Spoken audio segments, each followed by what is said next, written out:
క్రీస్తునామములో శుభములు, దేవుని పిల్లకు వందనములు. ప్రకటించిన రీతిగా ఈ రోజున మాట్లాడుతున్న అంశం చూసి నేర్చుకో. చూసి నేర్చుకో, చూసి నేర్చుకో.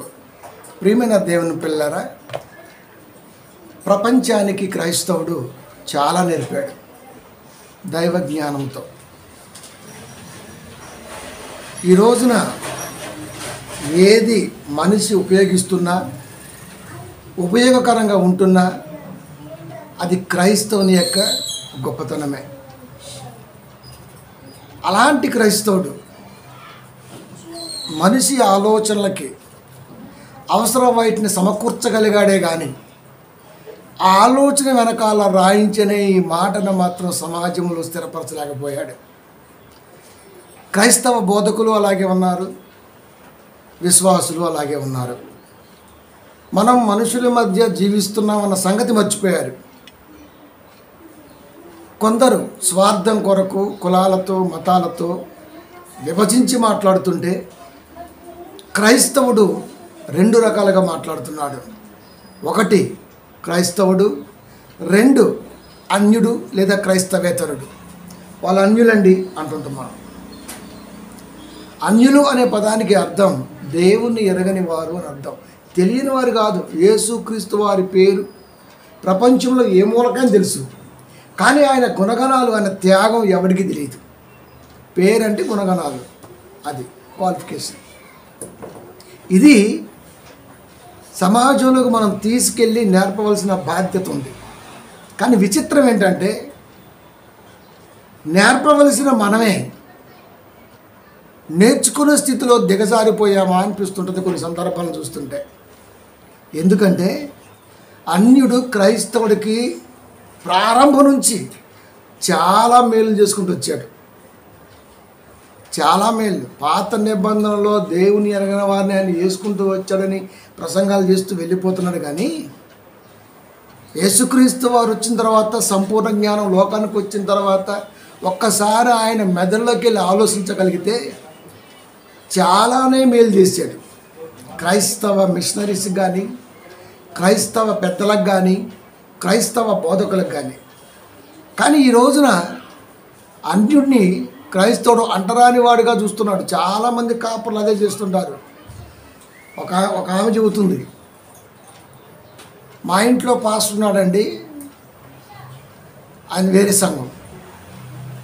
మా ఇంట్లో ఒక ఆయన చనిపోతే ఆయన రాలేదు, అదేమంటే రాకూడదు, మేము శవాల కాడికి రాకూడదు అన్నాడంట. ఏం తెలిసింది వీళ్ళకి? ఒకని జన్మదినము కంటే ఒకని మరణదినము మరి మేలైనది చేయనిరిగియు అంటే మేలు కాడికి వెళ్ళవలసిన వాడు మేము రాకూడదు, మేము కాలు పెట్టకూడదు, మేము అంట్లో ఉన్నాం అంటే అర్థం ఏంటి అసలుకి? అంటే అర్థం ఏంటి? ఏమీ తెలీదు అంటాం అంతే. ఆ ఇంటికి వెళ్ళకూడదండి, ఆ ఇంట్లో శవం లేచిందంటే 15 రోజులు ఆ ఇంటికి వెళ్ళకూడదు. నీ ఇంట్లో లేవదా? నీ ఇంట్లో పోరా? ఇవన్నీ ఎందుకు వచ్చాయో తెలియదు మనకి. కానీ దేవుడు ఏం చెప్పాడు తెలియదు. పాత నిబంధన కాలంలో మనిషి మరణించినప్పుడు తీసుకెళ్ళినప్పుడు కాలు చేతులు శుభ్రంగా కడుక్కున్న తర్వాత 3 దినాలు ఆ ఇంటి వైపు వెళ్ళదన్నాడు దేవుడు. ఎందుకో తెలుసా? అప్పట్లో వైద్యరంగం డెవలప్ అవ్వాల. చనిపోయిన తర్వాత బాడీ డిస్కంపోజ్ అవుతుంది, ఆ క్రిములు ఉంటాయి, అవి ఆ చుట్టూ వ్యాపించి ఉంటాయి. అప్పుడంత పరిజ్ఞానం లేదు, కరెంటు లేదు, ఏమీ లేవు. కనుక ఏదైనా రోగం వస్తే కుప్పలుగా లేచిపోతూ ఉంటారు. సో ఇలాంటి వాటిలో నా పిల్లలు ఎందుకు ఉండాలని చెప్పేసి కాస్త దూరంగా ఉండండి అమ్మా అని చెప్పాడు. ఈ 3 రోజుల్లో అది లెవెల్ అయిపోద్ది. ప్రకృతి పరంగానో, శుభ్రపరంగానో, లేకపోతే మరొక రకంగానో అప్పుడు వెళ్ళొచ్చు. అది దేవుడు చెప్పింది. దాన్నే పట్టుకున్నాడు అంతే. అంటే 66 పుస్తకాల మీద అవగాహన లేకుండా క్రైస్తవ బోధకులు ఈ రోజున సమాజంలో తిష్ట వేశాడు. విశ్వాసులు కూడా అలాగే ఉన్నారు. వాళ్ళ అయ్యగారు చెబితే చాలు ఇంకా ఇంటికి పోరంతే. అన్యులండి, మేము పెడితే తినవండి. ఎందుకు తినవురా? ఎందుకు తినవు? ప్రతిదీ దేవుడే కదా ఇచ్చింది, వాడు పెడితే నేను తిన్నంటే బైబిల్ రాదంతే. బైబిల్ రాదు. కామన్గా ఆలోచించిన మనం పనిచేసే యజమాని అన్యుడు, అటు పొలంలో పని చేస్తాం, ఆ 4 గింజలు ఇస్తాడు, తెచ్చుకొని తింటాం. మనం తెచ్చుకుని మారవాడి వాడు వేరే వాడిని పూజిస్తాడు, ఆడు కొట్లో తెచ్చుకుంటాం. స్విగ్గీ ఆడు కూడా అదే, ఏ బుగ్గి అయినా సరే అటు నుంచే రావాలి, మన దగ్గర నుంచి అడు పోవాలి, అటు నుంచి మన దగ్గర రావాలి. అందుకే 4:4 మొదటి తిమోతిలో 2 తిమోతిలో మాట్లాడుతూ ప్రార్థన చేసుకొని తినండి, పవిత్రపరచబడుతుంది అన్నాడు దేవుడు. అది ప్రార్థన చేసుకొని తినండి. మేము తినం, మా ఇంటికి రాకూడదంటే ఎవరు నేర్పండి నీకు అసలుకి? కనుక ఇలాంటివి దీనివల్ల ఏమవుతుందంటే అన్యులు దేవుడి కాడికి రావటం తగ్గించేశారు. వాళ్ళ కట్టుబాట్లు ఉంటాయండి, మనం తట్టుకోలేము. వాళ్ళు పెడితే మనం తినాలి, కానీ మనం పెడితే వాళ్ళు తినరు. మాయరాగం. కానీ వాళ్ళు ఎంత చేశారో తెలియాలి కదా.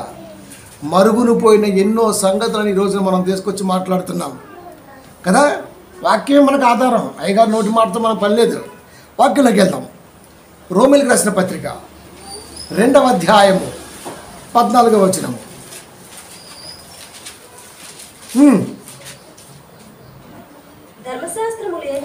ధర్మశాస్త్రము లేని అన్యజనులు స్వాభావికముగా ధర్మశాస్త్ర సంబంధమైన క్రియలను చేసిన ఎడల వారు ధర్మశాస్త్రము లేని వారైనను తమకు తామే ధర్మశాస్త్రమైనట్టున్నారు. బైబిల్ లేనివాడు బయట కొన్ని సందర్భాల్లో మనం చూస్తున్నప్పుడు బైబిల్లో దేవుడు చెప్పినే చేస్తున్నాడు ఏంట్రా వీడు అనిపించింది మనకి. తెలుసా, చర్చిలో ఉన్న మనము నేర్చుకుంటాం, బయట ఉన్నవాడు చేసి చూపిస్తూ ఉంటాడు.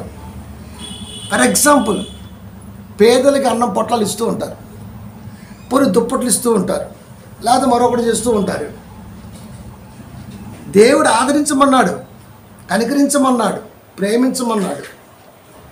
అది మనకు కనపడగానే అబ్బా అచ్చం యేసుక్రీస్తు వారు చెప్పిందే చేస్తున్నాడు కదా వీడు, వాడు చర్చికే రాడు కదా. చర్చికి రాని వాడు చేస్తున్నాడు, చర్చికి వచ్చిన వాడు ఈ చేయడానికి వెనకాడు వేస్తున్నాడు నేటి కాలంలో. కానీ పితరులు అలా లేరే, సమాజానికి ఎన్నో నేర్పారు వాళ్ళు. నేటి కాలంలో చర్చిలో నేర్చుకున్నవాడు చేయలేనిది చర్చి బయట ఉన్నవాడు చేస్తున్నాడు. కరోనా వచ్చింది, ఎంతమంది కాపర్లు కరోనా ఇంటికి వెళ్ళారు మీరు చెప్పండి. మన కంటి ముందు మొన్న 1 year 1.5 years బ్యాక్ కరోనా వచ్చింది. ఎంతమంది కాపర్లు ఇంట్లోంచి బయటకు వచ్చి కరోనా పేషెంట్ని పరామర్శించారు. ఒకవేళ ఆయన బయలుదేరదామన్న పిల్లలో అమ్మగారో ఎవరైనా వద్దండి కరోనా ఉంది, బతుకుంటే పొలుసాకు తిందాం. మరి నువ్వు చెప్పాక చర్చిలో దేవుడే మనకు ఆధారం, ఆయన ఏ గుడారం నుండి తెగులు తెగని అన్నాడు. ఎన్ని చెప్పావు కదా గట్టిగా బాగానే గుండె జరిసి. చెప్పడానికి ఏముందిరా, ఎవడని చేస్తాడు. కానీ ప్రాక్టికల్గా చేసిన వాడే క్రైస్తవుడు. చెప్పడానికి ఏముందండి కదా. ముసలమ్మ ముచ్చట్లు లాంటివి ఎన్ని అని చెప్తాడు కాపరికి ఏం పని ఉందండి, సొల్లు చెప్పటమే కాపరి పని. అయ్యగారు అంటే అర్థం ఏంటి అసలు మీకు? ఎదవ మాటలు చెప్పేవాడిని అయ్యగారు అంటారు, మంచి మాటలు చెప్పేవాడిని అయ్యగారు అంటారు. మరి అది పనికిరాని మాటలు చెప్తాడు. ఏ తెగులు నీ గుడారమును సమీపించదు, హాలలు రోగం వచ్చినలాగా. మరి కరోనా వచ్చిందిగా, మరి ఆ ఇంట్లో ఎవరు దగ్గుతున్నారుగా, మన చర్చి పిల్లగాలే కదా. ఏమైందమ్మా ఏంటమ్మా పరామర్శించావా అంటే నేను చచ్చిపోతే ఎంత తీపు. మరి ఇలా చెప్తున్నారు మీరు చేశారా అంటే మనం అన్నింటిలో ముందే ఉంటాం, మనం చేస్తే అని చెప్పేస్తాం. ఫోన్ వచ్చింది నాకు జూన్ నెలలో, అయ్యా నా కొడుకు పలానా చోట ఉన్నాడు ఢిల్లీలో, మీరు వెళ్ళి రావాలి. హైదరాబాద్ ఒక మూల కాదు, ఢిల్లీ. 96.8% ఆ రోజున కరోనా. న్యూస్ చూస్తే అర్థమవుతుంది, జబర్దస్తులు రీల్స్లు షార్ట్లు చూస్తే అర్థం అవ్వ. ఇలాంటి న్యూస్ కూడా చూసి అలవాటు ఉంటే అర్థమవుతుంది. 96.8% నడుస్తుంది, 94.96. ఆ టైంలో వెళ్ళాలి ఇప్పుడు ఢిల్లీ. నేను ఫోన్ చేసింది ఎవరికో తెలుసా, ఒక కాపరికి. చేసినాము ఎవరో తెలుసా, ఒక విశ్వాసి. తన కొడుకు తప్పిపోతే పలానా చోట ఉన్నాడంటే నువ్వు ఢిల్లీ వెళ్ళాలంటే అయ్యో ఇప్పుడు ఎలా అమ్మా, మరి పరిస్థితి ఏం బాగాలేదు కదమ్మా, తర్వాత చూద్దాలే అంతా యేసుకృప అన్నావా. వెంటనే వెళ్ళి ఫ్లైట్ బుక్ చేసిన, అంతే బుక్ చేసిన. పిల్లలు కానీ అమ్మగారు కానీ ఎందుకు ఏంటో అడగల, అసలుకి జాగ్రత్తగా వెళ్ళిరండి. కంప్లీట్ కరోనాలో 3 రోజుల పాటు ఢిల్లీ తిరిగాం తెలుసా. ఏ రాలేదే, ఇంట్లోకి వచ్చిన నాయగారికి వచ్చేసి చచ్చిపోయాడు. అంతే. ఇప్పుడు చెప్పాలరా రెఫరెన్స్, ఏ తెగులు నీ గుడారమును, నిజంగా నువ్వు క్రైస్తవుడు అయితే ఎలాంటి ప్రమాదానికైనా సరే నువ్వు దేవుణ్ణి ముందు పెట్టి వెళ్ళగలిగితే ద్వారాలు తెరుస్తీరా నీకు. ఇది నమ్మకం. ఇది నేర్పాలి. చెప్పేస్తాడంటే ఇక్కడ ఏదైనా సరే చేయడు. ఇప్పుడు చూడండి, మనం చర్చిలో నేర్చుకున్నాం, బయటికి వెళ్ళగానే వాడు కూడా దుప్పట్లు పంచుతున్నాడు, నైట్ పూట అన్నం పెడుతున్నాడు, వాటర్ బాటిల్ ఇస్తున్నాడు, అరటిపండ్లు పెడుతున్నాడు. ఇవన్నీ దేవుడు కదా చెప్పింది. పేదలు కనుగరించండి, కరుణించండి, లేని వారిని చూడండి, హక్కును చేర్చుకోండి, పెదవుల పక్షాన్ని నిలబడండి. ఇవన్నీ దేవుడు చెప్పిన మాటలు, మంచి మాటలు. మరి ఇవి లేవుగా, వాడు చేస్తున్నాడుగా. అంటే ఇప్పుడు వాడు చర్చిలో లేకపోయినా చర్చిలో నేర్చుకున్నటువంటి విశ్వాసులు గల పిల్లల కంటే క్రియారూపంలో ముందున్నాడు. వాడిలో ఇప్పుడు ఏమందో తెలుసా, వాడికి తెలియకుండానే వాళ్ళ బైబిల్ ఉందా లేదా? ఎవడైనా ఒప్పుకోవాలి. తెలుసా మీకు? ఎవడైనా ఒప్పుకోవాల్సిందే. మనం ఇక్కడ నేర్చుకున్నాం కానీ క్రియలో చేయలేకపోయాం. కానీ అక్కడ వాడు ఉన్నాడు, చేసుకుంటూ ఉన్నాడు. కనుక కరోనా వచ్చినప్పుడు, ఏదైనా ప్రమాదం వచ్చినప్పుడు నేటి క్రైస్తవుల కంటే దేవుని ఎరగని పిల్లలే ముందు ఎక్కువ ఉంటున్నారు. తెలుసా? మన ఖమ్మం సైడ్ మొత్తం వరద వచ్చేసింది బాగా ఫుల్గా. మధ్యలో ఉండిపోయారు ఒక 10 మంది, 5-6 కుటుంబాల వ్యక్తులు. ఒక ముస్లిం అతను ప్రక్రియ తీసుకున్నాడు జేసీబీ. వస్తే 11 మంది, పోతే 11 మంది. తెస్తానంతే. ఎంత ఉధృత వరద, వైర్లేబడి అంతే. మరి అతను ముస్లిమ్సా, క్రిస్టియన్సా, మిగతా వాళ్ళు పోతే నాకేంటి, నేను కూడా వీడియో తీద్దాం అన్నక్కడ తీసుకున్నాడు. జేసీబీని నీళ్ళలో దించాడు. అది తెలిసిపోతే ఎలా వరద తీసుకెళ్ళాడు. అంత వరద దాటికి తీసుకుని వెళ్ళిపోయాడు. మొత్తానికి తొండం పెట్టాడు, ఎక్కిచ్చాడు. తీసుకురావడం కూడా ఒక సవాలే. వెళ్ళేటప్పుడు పోతే ఒక్కడే పోతాడు, వాళ్ళు ఎలాగపోతారు.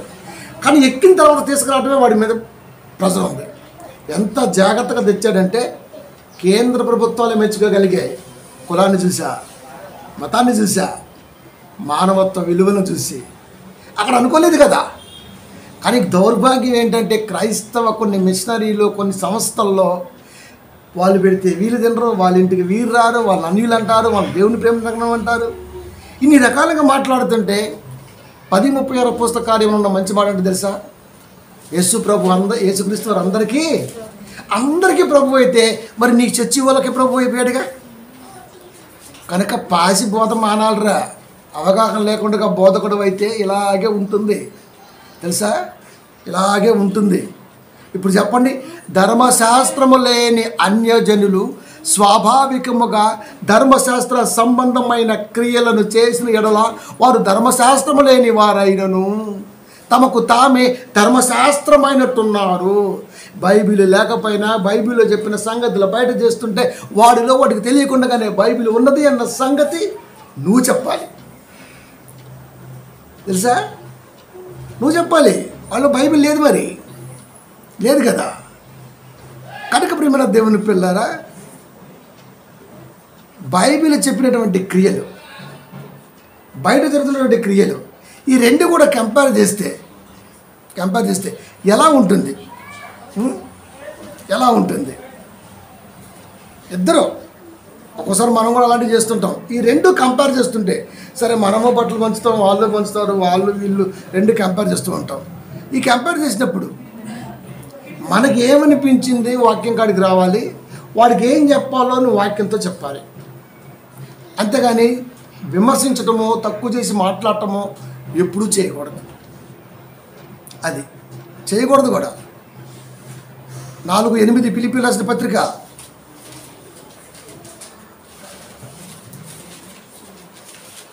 4:8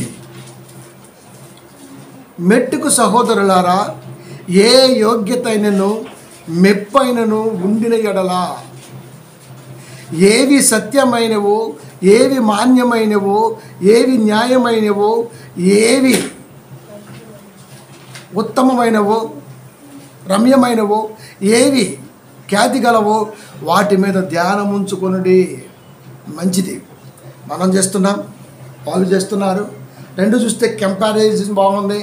కానీ వాడికి తెలియకుండా వాళ్ళు బైబిల్ ఉంది, మనకు తెలిసి మనతో బైబిల్ ఉంది.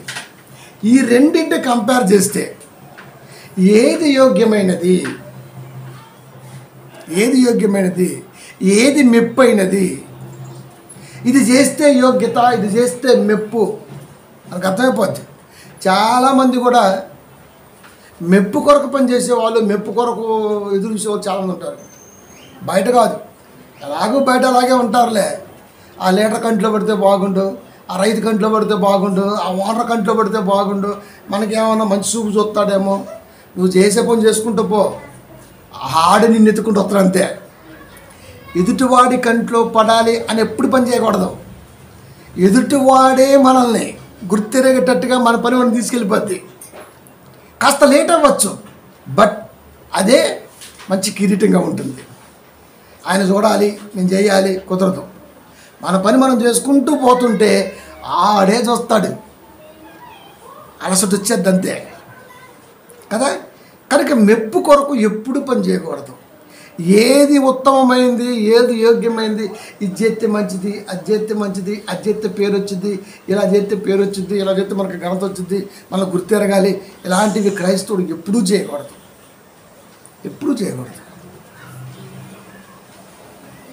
ఒక చర్చి ఉంది, ఆ చర్చి ఎప్పుడు చూస్తే శుభ్రంగా ఉంటుంది. ఎప్పుడు చూసినా నాకులాగా అయ్యగారు తాళం వేరే వాళ్ళకి ఇచ్చిపోతున్నాడు. అట్లాగే ఫస్ట్లో కూడా ఒక 2-3 మనం తాళాలు ఇచ్చిన పిల్లలకి అలాగే ఇచ్చేసాం. అలాగే ఇచ్చుకోబోదు. ఎప్పుడు చూస్తే శుభ్రంగా ఉంటుంది. అందరూ అనుకుంటున్నారు ఎవరు శుభ్రం చేస్తున్నారు దీన్ని, అందరూ. చివరికి అయ్యగారు కూడా అనుకుంటున్నాడు నేను వచ్చే సమయానికి శుభ్రంగా ఉంటుంది, ఎప్పుడు చూసినా కూడా చాలా బాగుంటుంది, చర్చి ప్రాంగణం అంతా బాగుంటుంది. ఎవరు చేస్తున్నారు? ఎన్నిసార్లు చూద్దామని చూసిండో, పట్టుకుందాం అసలు ఎవరో గమనిద్దామని, దొరకట్లా. ఎవరు చేస్తున్నారో తెలియదు. అయ్యగారు వస్తాడు, 1-2 గంటలు కూర్చుంటాడు, చూస్తాడు, ఓకే అనుకుంటాడు, వెళ్ళిపోతాడు, అంతా అయిపోతుంది. ఇక లాభం లేదు ఏమన్నా కానీ అని చెప్పేసి ఒకరోజు ఖచ్చితంగా 1 రోజు 2 రోజులు కేటాయించి అలాగే చూస్తే ఆదివారం వచ్చే సమయంలో ఎప్పుడు ఏ విషయానికైనా సరే ఆ వెనకాల ఆడ కూర్చొని అట్లా ఉండే ఇది రాసుకుంటూ వెళ్ళిపోయి ఒక వ్యక్తి, దాని దగ్గర ఒక తాళం ఉంది. ఎప్పుడు వచ్చాక నాకులాగా ఆ తాళం తీసుకొచ్చి అర్ధరాత్రి పూట మంచిగా తెల్లవారుజామున వచ్చేసి శుభ్రంగా చేసి, రేపు ఆదివారం అంటే 12 గంటలకు వచ్చి శుభ్రంగా చేసి లాగేసి మొత్తం నీట్గా పెట్టి వెళ్ళిపోయి వాళ్ళందరూ చర్చికి వచ్చేవాడు. ఇది ఎవరు చేస్తున్నారో చెప్పండి అమ్మ అంటే నిలబడి చెప్పేవాడే కాదు. అప్పుడు ఆ అయ్యగారు గమనించి వీడి మెప్పు కొరకు చేయట్లేదు, ఇది చేస్తే మెప్పు కావాలని కోరుకోవట్లేదు అని గమనించినటువంటి ఆయన అప్పటి నుంచి ఆ కుటుంబం మీద కానీ ఆ వ్యక్తి మీద కానీ అపారమైన ప్రేమతో ముందుకు సాగుతూ ఉన్నాడు. ఆ తర్వాత కాలంలో అతను ఉన్నటువంటి వారందరికంటే పిల్లల కంటే కూడా ఏదో ఒక రోజు బయటకు వచ్చింది కదా, నడిపించే కార్యక్రమాన్ని తీసుకొని నడిపించడం ప్రారంభించాడు. ఎక్కడో మూలంగా కూర్చున్నాడు, ఇప్పుడు నడిపిస్తూ సంఘాన్ని ముందుకెళ్తున్నాడు. మెప్పు కొరకు చేయట్లేదు, అక్కడ ఏది ఆశించలేదు, కానీ దేవుడు తీసుకొచ్చి ఇక్కడ పెట్టి నడిపిస్తున్నాడు. దీన్ని బట్టి మనకేమర్థమవుతుంది? ఏదైనా చేసేటప్పుడు ఏమీ ఆశించకుండా చేయాల. తెలుసా, కొంతమంది ఉంటారు ఆశగాళ్ళు, మనలోనే, మనవంటి సంఘం కాదు, క్రైస్తవులోనే. అది ఎంత చేస్తాడు, ఎంత చెప్తాడు, ఎంత చేసేది ఎంత చెప్తాడు. ఏడన్నారా ఆ చర్చి పని జరుగుతుందమ్మా, ఇక్కడ అయ్యగారు లేరు చేపిస్తున్నా ఊర్లో ఉన్న వాళ్ళకి అంత డబ్బా ఏముంటుంది అక్కడ. ఘనత కొరకు చేసేవాడికి ఎప్పటికీ ఘనత రాదు ప్రియమైన దేవుని పిల్లారా. అందుకే దేవుడు చెబుతాడు, ఏ యోగ్యత అయినను మెప్పైన ఉండి ఇడలా. ఇది చేస్తే యోగ్యత, ఇది చేస్తే మెప్ప. అయితే ఇప్పుడు ఒక పని చేద్దాం, ఏవి సత్యమైనవో ఈ ఘనత ఈ మెప్పు కరెక్టా, ఫాలో అవ్వచ్చా, వెనక రావచ్చా? ఏవి మాన్యమైనవో, ఏవి న్యాయమైనవో, ఏవి రమ్యమైనవో, ఏవి ఖ్యాతి గలవో వాటి మీద ధ్యానం ఉంచుకోండి.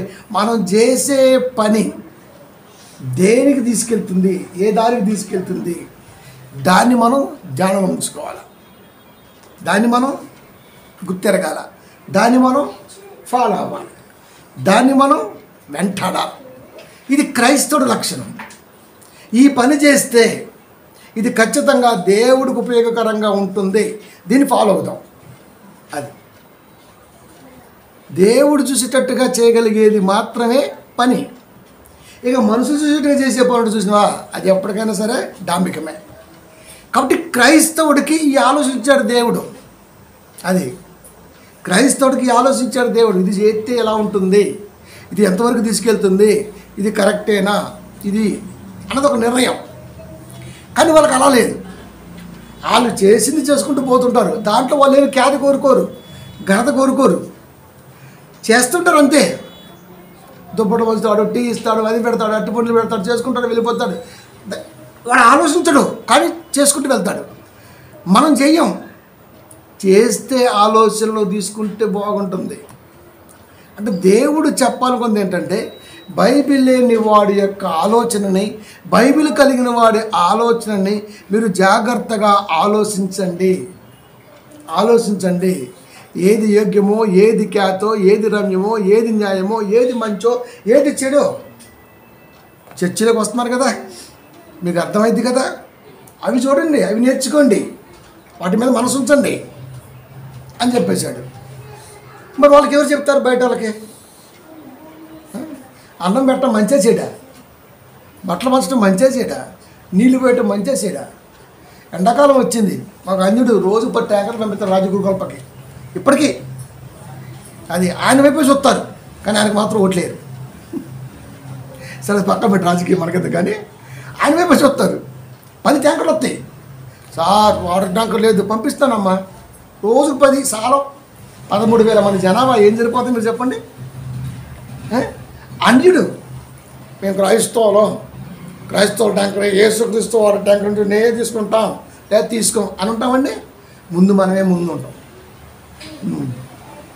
ఫస్ట్ మన డ్రమ్మే ఉంటుంది అక్కడ. మరి బెట్టి చేయి, నువ్వు కూడా చేయి. మాటల వరకే, క్రియారూపంగా వచ్చేసరికల్లా దిగజారే ఉంటుంది. అలా కాదు. ఇన్ని నేర్చుకున్న మనకి ఎంత జ్ఞానం ఉండాలి, ఏమి నేర్చుకుని వారికి ఎంత ఉపచార ధర్మం ఉంది. అతను చర్చికి రాడు కదా, కానీ ఎండాకాలం వస్తుంటే అల్లాడిపోతున్నారని తనకున్న పలుకుబడితో ఎంత డీజిల్ అయింది, ఎంత డ్రైవర్లకు ఛార్జ్ ఇవ్వాలి, ఇవన్నీ ఎంత ఖర్చు ఉంటుంది చెప్పడానికి, రోజుకి ఎంత ఖర్చు వచ్చి చెప్పడానికి. ఎట్లయినా 10,000 వచ్చింది సింపుల్గా వేసుకున్నా అంటే 2-3 నెలలు చేస్తాడు. అంటే కనీసం 4-5 లక్షల రూపాయలు ప్రజల మీద పెడుతున్నాడు. ఎవరు చెబితే పెడుతున్నాడు?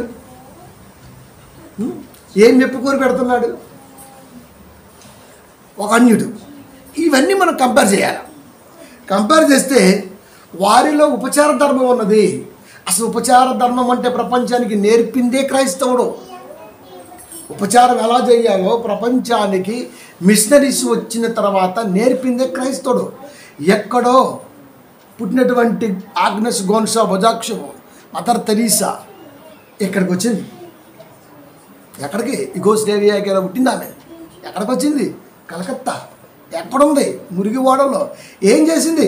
17 ఏళ్ల వయసు నుంచి 100 ఏళ్ల వయసు వరకు కుష్టు రోగుల మధ్య బ్రతికేసింది, జ్వరపీడితుల మధ్య బ్రతికేసింది. భారతరత్న అవార్డును ప్రపంచానికి పరిచయం చేసింది. తెలుసా? మిషనరీస్ అండి. వాళ్ళు చేసే త్యాగం. అమ్మగారు హాస్పిటల్ అంటాం ఈ రోజున మనం. అమ్మగారు హాస్పిటల్లో ఒక డెలివరీకి వెళ్ళామనుకోండి, ఇప్పటిలాగా కోస్తీటాలు లేవు. టవల్ దుట్టేసి లాగితే బిడ్డ డెలివరీ అయ్యేది. కడుపు టవల్ వేసి చున్నీ చేసి లాంటిది లాగితే పెద్దమ్మగారు డెలివరీ అయ్యేది. ఇంత దెబ్బ కూడా అయింది కదా బిడ్డకి. ఓరి ఇప్పుడు మంత్రసాల పేరుతో పిల్లల్ని చంపుతున్నారు. ఆయన తీటో శాతగా కోసేస్తున్నారు, ఆయుష్ సగం తీసేస్తున్నారు. కోస్తే ఇంకేముంటుందండి? పొట్టను కొస్తే ఇంకేముంటుంది? బలమేముంటుంది? గట్టిగా 2 మగ్గులు నీళ్ళు పట్టుకుని పైకి లేపలేదు, మొత్తం పోయింది కదా. బిడ్డ కొరకు ఇంకొక ఆమె ఇదైపోవాలా? ఏమి టెక్నాలజీరా? ఏమైపోయింది క్రైస్తవ ధర్మం అంతా? మొత్తం వెనక్కి వెళ్ళిపోయింది. అలాంటి ధర్మం చేసిన వారి దగ్గర నేర్చుకున్న మనము, వాళ్ళు బైబిల్ చూసే చేశారు, మనం కూడా బైబిల్లో ఉన్నాం. ప్రజెంటేషన్లో మొత్తం రివర్స్లో ఉంది క్రైస్తవ్యం. లేదు, బోధకులు ఉంచారు కదా. పౌలు గారు పాస్టర్ గారు, నాతో పాటు వెళ్ళినట్టుగా అందరం కలిసి ఒక రోజు వెళ్ళారు ఒక చోటకి. అది ఏంటో తెలియదు, సరే వెళ్తే కానీ తెలియదు పలానా చోట అని. అక్కడికి వెళ్ళిన తర్వాత పరిస్థితి భిన్నంగా ఉంది. ఇప్పటిలా లైట్లు లేవు కదా, మన 16వ శతాబ్దంలో లైట్లు వచ్చాయి. అంతకుముందు ఎక్కడికి 1వ శతాబ్దంలో లేవు కదా. వెళ్ళారు, వాళ్ళ భాష వీళ్ళకి రాదు, వీళ్ళ భాష వాళ్ళకి రాదు. అయినా సరే సంథింగ్ వాళ్ళకి ఉన్నటువంటి సైకిల్తోనో వాటితోనో వీటితోనో మొత్తానికి దగ్గర తీసి వాళ్ళకి కావాల్సినవి చూసి ఆ వాతావరణం ఎలాంటి వాతావరణం వాళ్ళ మీద అంత ప్రేమ చూపించి చేసినప్పుడు వాళ్ళ గురించి పౌలుగా చెప్పిన ఒక మంచి మాట, ఏ అన్యుడి గురించి కాపరి గట్టిగా చెప్పడు, ప్రేమగా చెప్పడు అసలుకి. ఈ మధ్య ఒకడు ఉన్నాడు శాలేం గాడు, వాడు వచ్చినాక క్రైస్తవం సగం నాశనం అయిపోయింది. ఆడవాళ్ళు పెట్టే పూలు, పెట్టే కాటుక, చిన్నపిల్లలకు పెట్టే బొగ్గు సుక్క, చుట్టూ చిన్నపిల్లకి మనం వేస్తాం కదా అది కాళ్ళకి, ఇవన్నీ వాడు విమర్శిస్తూ ఉంటాడు. వాడికి ఏం పర్లేదు, వాడు మాత్రం కింద పైన మొత్తం మేకప్ వేస్తాడు, వాడు మాత్రం విమర్శిస్తుంటాడు. ఇక ఇలాంటి వాడు రావటం వల్లనే అన్యుని మధ్య క్రైస్తవ్యం పలసన అయిపోయింది. ఒక మిషనరీస్కి క్రైస్తవ సేవలో ముందుకు వెళ్ళే వారికి దేవుడి ప్రేమను ఎరగని వారు ఎదురుపడి ఏం చేస్తారో తెలుసా? చూడండి ఒకసారి, అపోస్తల కార్యములు 28వ అధ్యాయము 2వ వచనము. అనాగరికులు అంటే నాగరికత లేనివారు, అంటే కనీసం బట్టల కట్టుకోవాలో కూడా తెలియదండి. అది అనాగరికత అంటే. ఇప్పటికీ గోండు ప్రాంతం మీరు చూడండి, ఏజెన్సీ ప్రాంతాల్లో చాలామంది కోయ వాళ్ళకి కానీ గోండు జాతికి కానీ మిగతా వాళ్ళకి కానీ స్త్రీలకు ఒంటి మీద బట్టలు కట్టకుండా తెలుసా మీకు? వాళ్ళని చూస్తే జాలేసిద్ది మనకి, అయ్యో అనిపించింది మనకి. అట్లుంటారు వాళ్ళు. ఇప్పుడే ఈ 21వ శతాబ్దంలోనే ఎలా కనబడుతుంటే మన చుట్టుపక్కల ప్రాంత ఏజెన్సీ ప్రాంతాల్లో 1వ శతాబ్దంలో ఇంకెలా ఉండుంటారు చెప్పండి? ఆకులు చుట్టుకుని ఉంటారు నాకు తెలిసి. అది అనాగరికులు అని అర్థం తెలుసా? వస్త్రధారణ ఎలా కలిగి ఉండాలో కూడా పెద్దగా అవగాహన లేనటువంటి ప్రజలండి వాళ్ళు. అడిగి మనుషులు, అడిగి పెట్టిన వాళ్ళు. అనాగరికులకు ఆ ద్వీపవాసులు పైనే ఉంటుంది మెలితే, రైట్? ఆ ద్వీపవాసులు మాకు చేసిన ఉపచారం అంతింత కాదు. ఎవరు చెబుతున్నారా మాట? పౌలు గారు, ఒక స్వార్థికుడు. మాకు చేసిన ఉపచారము అంత ఇంత కాదు. అనాగరికులకి పరిశీలేని వారికి ఉపచారం చేయాలని ఎవరు నేర్పారండి? ఏ చర్చి స్థాపించి కాపురెళ్ళి బల్ల బుద్ధి నేర్పాడు అక్కడ? పోనీ వచ్చిన వాళ్ళు క్రైస్తవులు తెలుసా? ఆవభావాలు పెట్టి చూస్తుంటే అలాగే అర్థమైపోతుంది. ఏదో దేవుడి మాటలు తీసుకొచ్చారంటే అర్థమైపోతుంది. పరిచయం లేదు, తప్పిపోయి వచ్చారు. పైగా ఆ దీపానికి ఇల్లు. మళ్ళీ ఆ దీపం నుంచి వెళ్ళాలంటే సముద్రం నుంచి ఎలా వెళ్ళాలో చూడండి, అది సెకండరీ. అలాంటి వారిని హక్కున చేర్చుకొని అన్యులు క్రైస్తవుల్ని హక్కున చేర్చుకున్నారు. అదే మనమైతే కనీసం నీళ్ళు కూడా ఇవ్వం మనకి. సత్య సావనే దేవుడి ప్రేమ. మనం ఎంత చెప్పినా దేవుడి మాట వెళ్ళా, నేను వాటర్ ఇయ్యను. ఇది మనం చేసేది. ఇదే ఈరోజు మనం చేసేది. ప్రియమైన దేవుని పిల్లారా, పరిచయం లేదు, ఎవరో తెలియదు, హక్కున చేర్చుకున్నారంట. వారు చేసిన ఉపచారము అంతంత కాదు. ఉపచారం అంటే దగ్గర తీసుకొని వాళ్ళకి ఏం కావాలో చూసుకొని వాళ్ళ పరిస్థితిని అర్థం చేసుకొని వాళ్ళకు ఉన్న దాంట్లో వాళ్ళకి పెట్టి వాళ్ళకి సేవలు చేయటం ఉంటుంది. మనం ఎవరికైనా సేవలు చేస్తామా? వాటర్ పెద్దగా ఇయ్యం మనం. అది ఇవన్నీ మనకు ఉంటాయి. ఎవరు వచ్చారికి ఎండలో పడి అలా చూస్తుంటాం అంతే మనం. రైట్, అది అనాగరికులైనటువంటి వారు క్రైస్తవ మిషనరీస్కి చేసిన చేరదీసిన వాళ్ళ మనసులో ఎంత బాగుందో అంతెంత కాదు. ఎలాగనగా అప్పుడు వర్షము కురియుచుండగా, కురియుచు చలిగా ఉన్నందున వాన పడుతుంది, చల్లగాలి వస్తుంది. ఒక పక్క వాన పడుతుంది, ఒక పక్కన చల్లగాలి వేస్తుంది. వాన పడితేనే గజలాడిపోతాయి. ఇంకా అడవిలో వాన పడిందనుకో ఆ కూల్నెస్ వేరే ఉంటుంది. అది 1 or 2 సెల్సియస్ డిగ్రీస్తో ఉంటుంది. అది అంటే చచ్చిపోతాం ఆ టైప్లో ఉంటుంది. అంటే మైనస్కి వెళ్ళిపోద్ది, ఇంకా ఆ టైప్లో ఉంటుంది అది వెదర్ రిపోర్ట్. ఉన్నందున వారు నిప్పు రాజబెట్టి అంత ఓరువానలో నిప్పు రాజు పెట్టడం అంటే వాళ్ళకైనా బిల్డింగ్లు ఉన్నాయా? వాళ్ళు చెట్లకు అవి చేసుకోవటమేగా, చెట్లకు 4 కట్టలు కట్టుకొని ఆ ఇంట్లో ఉండటమేగా. మా నీళ్ళు లేక కోళ్ళు పైన చెలికెత్తే నీళ్ళు కారుతాయి ఇంట్లోకి. పోనీ రేకులు అనుకోండి అక్కడక్కడ బొక్కలు పడి కారుతుంటాయి. బిల్డింగ్ అనుకోండి చెమ్మలు దిగిపోతుంటుంది.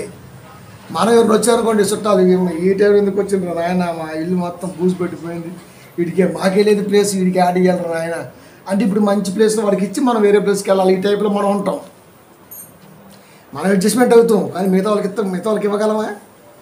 ఆ టైపులో ఎవరైనా వచ్చారనుకోండి ఫస్ట్ చికాకు పడతాం మనం. అక్కడ దాకా ఎందుకు? ఇప్పుడు వాటర్ బాగా టైట్ నడుతుంది అనుకోండి, చుట్టాలు వచ్చారనుకోండి, 4 వచ్చారనుకోండి, మాకే నీళ్ళగా అల్లాడుతున్నాం. ఇప్పుడు వీళ్ళు వచ్చారు, రోజుకు 2 డ్రమ్ములు కొనాలా. ఇప్పుడు పనులన్నీ మానుకోవాలా. ఎప్పుడు పోతారా ఆయన? అన్నీ బాగున్నప్పుడు వచ్చారనుకోండి, ఇంక 2 రోజులు ఉండొచ్చుగా అంటాం. టైట్ ఎప్పుడు వచ్చారనుకోండి, 11 గంటలు బస్సు ఉందేమరా అంటాం మనం. అంటే అర్థమేంటి చెప్పండి? ప్రతికూల వాతావరణంలో మనం తప్ప ఎవరిని మనం చేర్చుకోలేమో. అలాంటిది మెలితే దీపములో ఉన్న అనాగరికులు, అలాంటి వారు సువార్థికుని చేర్చుకున్న వాతావరణ పరిస్థితి జోరు వాన. అడిలో వాన తగ్గదు, కుర్తునే ఉంటుంది. అది చల్ల గాలి చలిగా, వాన గాలి చలి. అలాంటి పొజిషన్లో గజ వణికి గడ్డగట్టిపోతుంటే నిప్పు రాజ పెట్టి వాళ్ళందరికీ వేడినిచ్చి ఆతిథ్యం ఇచ్చి హక్కులు తెచ్చుకున్నారంటే అన్యుడా మజాక? ఒక క్రైస్తవుడు చేయగలడా సార్? చేయగలడా? నేను అందుకే క్రైస్తవులు అంటే పెద్దగా ఇష్టపడను. ఎందుకంటే క్రైస్తవుల దగ్గర కట్టింగ్లు ఎక్కువ ఉంటాయి. ఎలా నా బిడ్డలో ఇచ్చులు బాగా దుబ్బెత్తుంటారు తెలుసా మీకు? తగ్గింపు లేని జీవితం క్రైస్తవుడిది. వాడు తగ్గించుకోడు. ఏ కాడికి రేంజ్ వస్తుంటుంది అంతే. క్రైస్తవుడు అంటేనే తగ్గాలి. మనం ఏ రేంజ్లో ఉన్నామన్న కాదు, ఉన్నవాడు రేంజ్ కన్నా మనం తక్కువ ఉండాలి. అప్పుడే మనం కలుపుకుంటారు వాళ్ళు. తెలుసా? మీకు చాలాసార్లు చెప్పాను, నేను మా ఊరు వెళ్ళారంటే లింగడు తిరిగేస్తాను అంతే. ఒకడు వచ్చాడు నాగేష్ గడ్ అని, ఒక శివం ఎంత పొడుగుంది, ఒకటేమో టేలా, ఒకటేమో పేలా. నైట్ కొన్నాడేమో మర్చిపోయాడు. కాకర పులుగు ఉంది, సాక్స్ ఒకటి ఉంది, సొక్కా ఏమో ఏడదాకా ఉంది, మోహన్ బాబు గారి దాకా ఏడదాకా ఉంది. పొద్దున్న అరటికి రోడ్డు మీద పడ్డాడు. కుక్కలు వస్తుంటే ఏంటనుకున్నా సూత్తు వాడు. ఏంటి ఇప్పుడు ఆ సూలు, ఆ లొడుగు ప్యాంటు, ఆ కటింగు, అప్పటిదాకా ఎంగిల్ పిక్క బీడీ తగ్గుతాడు ఊర్లో. ఇక్కడ ఆడికి వెళ్ళిన తర్వాత ఇంత పొడుగు సన్న సిగరెట్ నల్లయి. ఏంట్రా అంటే ఫారెన్ అమెరికన్ సిగరెట్ అంట. ఒకటేమో ఎక్కడ పెట్టాడు, ఒకటేమో పైన పెట్టాడు.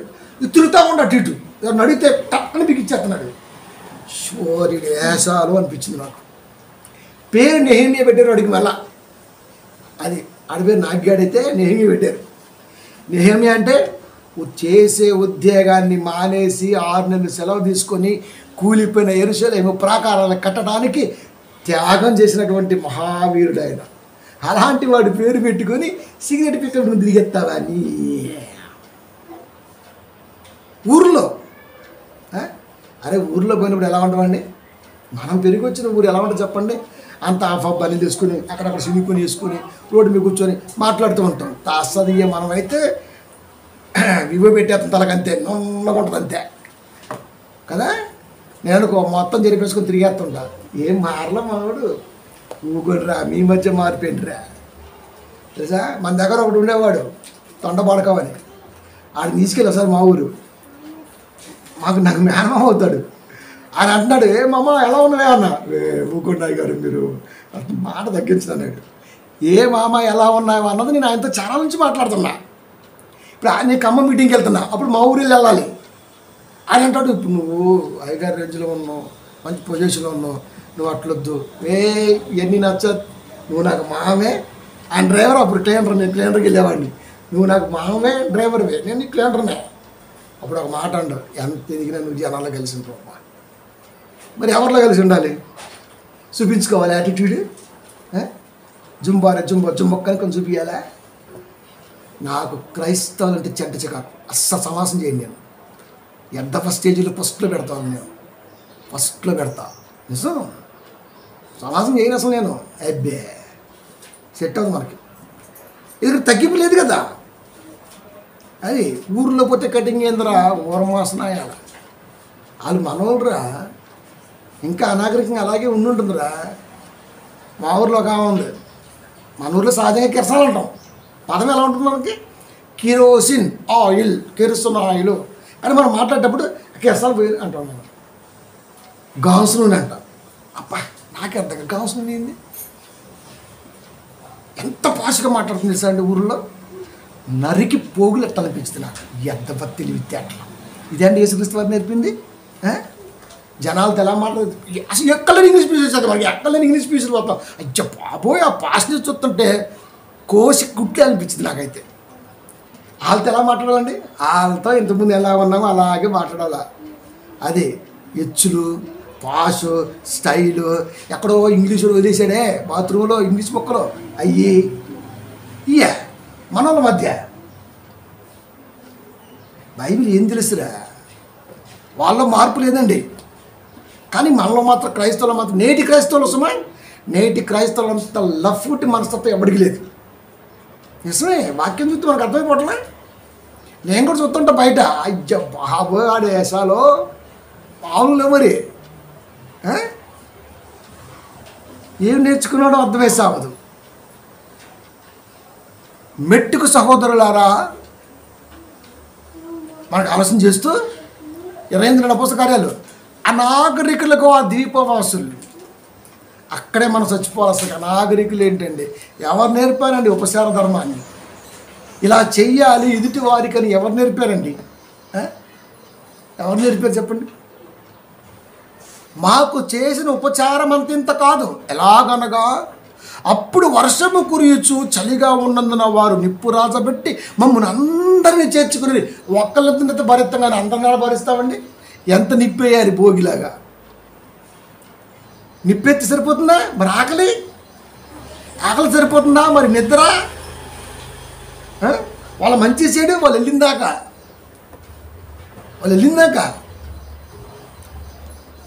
ఏ క్రైస్తవుడు చేశాడు ప్రియమైన దేవుని పిల్లలు? ఏ క్రైస్తవుడు చేశాడు? ఏ క్రైస్తవుడు చేస్తున్నాడు? మీరు ఆలోచించండి. ఆదివారం లేస్తే పులోమటి చచ్చిపోతాం, కానీ దాంట్లో మనకు ఉపచార ధర్మమే కనపడదు. తెలుసా మీకు? కనపడదు.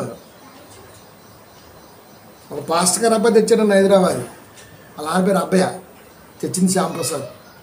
ఆయన పాస్టర్ గారే. నేను అప్పుడు క్రిటికల్ పొజిషన్లో ఉండి హైదరాబాద్ వచ్చిన. నేను వెళ్ళాల్సిన ఓనర్ గారు ఊరు వెళ్ళాడు కాకినాడ. ఆయన రావడానికి రేపు నైట్ ఎక్కుతాడు ఆయన. ఈ నైట్ వెళ్ళా, ఇక తెల్లారితే నైటేగా, మళ్ళీ నైట్ వచ్చేద్దగా. సర్లేమ్మా ఎట్లా తెచ్చే కదా బాబు నన్ను చూపించు అని అంటలా. వాళ్ళు మాట్లాడేసుకుంటున్నారు ఇంట్లో. నాకు చెవుడు ఉంటే బాగుంది అనిపించింది, రంగస్థలంలో రామచరణ్ లాగా అనేవాడిని. నాకు వినపడుతుంది.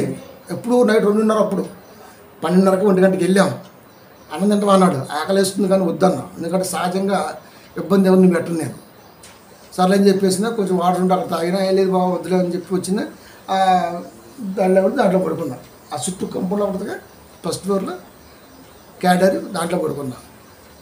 మెలుకు అప్పుడే వచ్చి పడుకున్నాము కాబట్టి నిద్ర పట్ట టైం పట్టింది.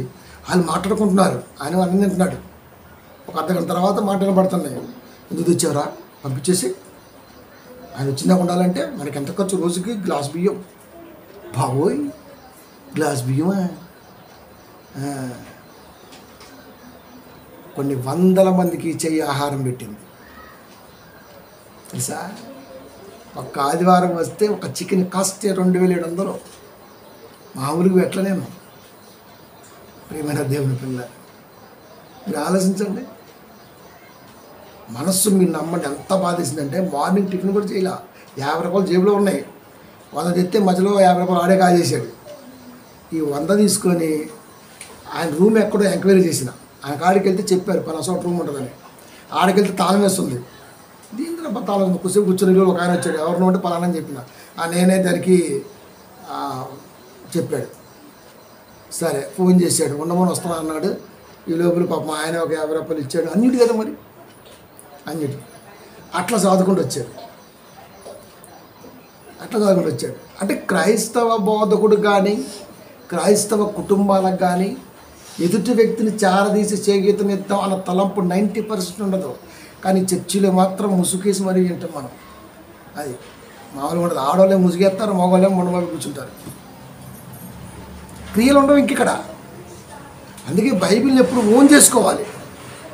పరిచయం లేదు, పరిస్థితి ప్రతికూలంగా ఉంది, అయినా సరే చారదీశారు. మమ్మల్ని అందరినీ ఏమనంటే ఎంతమంది పోయి ఉంటారు చెప్పండి?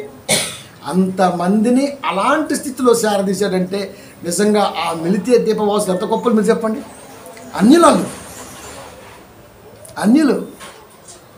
అన్యులు కదా. ఎప్పుడైనా దేవుడు మనకు చెప్పింది ఏంటంటే, మన మధ్య మన చుట్టూ ఉన్నటువంటి పరిస్థితుల్లో ఎవరైనా గుర్తెరగని వారు, చర్చికి వెళ్ళని వారు, దేవుణ్ణి ఎరగని వారు, ఎరిగినా గుర్తింపు లేకుండా ఉన్నటువంటి వారు, అంటే పరదేశులుగా ఎవరున్నా వాళ్ళని మీ ఇంటిలో వాళ్ళలాగే చూడండి. అంటే మన చుట్టూ, మన ఎదురు, మన పక్కన, మనం ఎక్కడికి వెళ్తే అక్కడ మన వాళ్ళు కనపడితే వీళ్ళు మా ఫ్యామిలీయే అన్నట్టుగా ఉండాలి. అదే మనం అనుకో, ఈ పక్క వచ్చి ఇది మా చర్చి మీ ఫ్యామిలీ రండి అమ్మా, అటు దూరం ఫోటోలు అప్పుడు చూడండి, మీరు చర్చికి వెళ్ళిటండి, మన చర్చి మెంబర్స్ ఇట్రండి, మిగతా అట్లా ఉండండి, మన తర్వాత దిగుదాం. కాపర్ నాట్ ఇది, విశ్వాసం నాటు కూడా అదే. ఇప్పుడు ఎవరో వస్తారు బయట నుంచి, అయ్యగారితో ఫోటో దిగుదాం అనుకుంటారు, ఈ అనౌన్స్మెంట్ చేసేస్తారు ముందే. అప్పుడు వాళ్ళకి ఏమనిపించింది? వేస్ట్గా అనిపించింది వాళ్ళకి. కనుక క్రైస్తవుడు అనేవాడు ఒకటే గుర్తెరగాల, మన చుట్టూ ఉన్నటువంటి వారు కూడా మన ఫ్యామిలీ మెంబర్సే. చర్చికి రాని సెకండరీ, ఫస్టే చూడాలి నువ్వు. సెకండరీ చర్చికి రాని రాకపోని, దేవుళ్ళు ఉండని ఉండకపోని, నిలబడకపోని, అంతే. వాళ్ళు మన మెంబర్సే. ఈ మనస్తత్వం మనం కలిగి ఉండాలని దేవుడు నేర్పాడు. కానీ వాళ్ళు మన దేవవాసులు కాకపోయినా, మన వాళ్ళు కాకపోయినా, మన భాష రాకపోయినా, మనం అంటే ఏంటో తెలియకపోయినా వాళ్ళు చారదీసి సాధారే. వాళ్ళున్నన్ని రోజులు వాళ్ళు చేశారు. కానీ దేవుడు ఎక్కడ మనకు చెప్పాడు. దేవుడేమో మనకు చెబుతున్నాడు, బయటేమో వాళ్ళు చేస్తున్నారు. మనకేమో ఏం చేయాలో అర్థం అట్లా.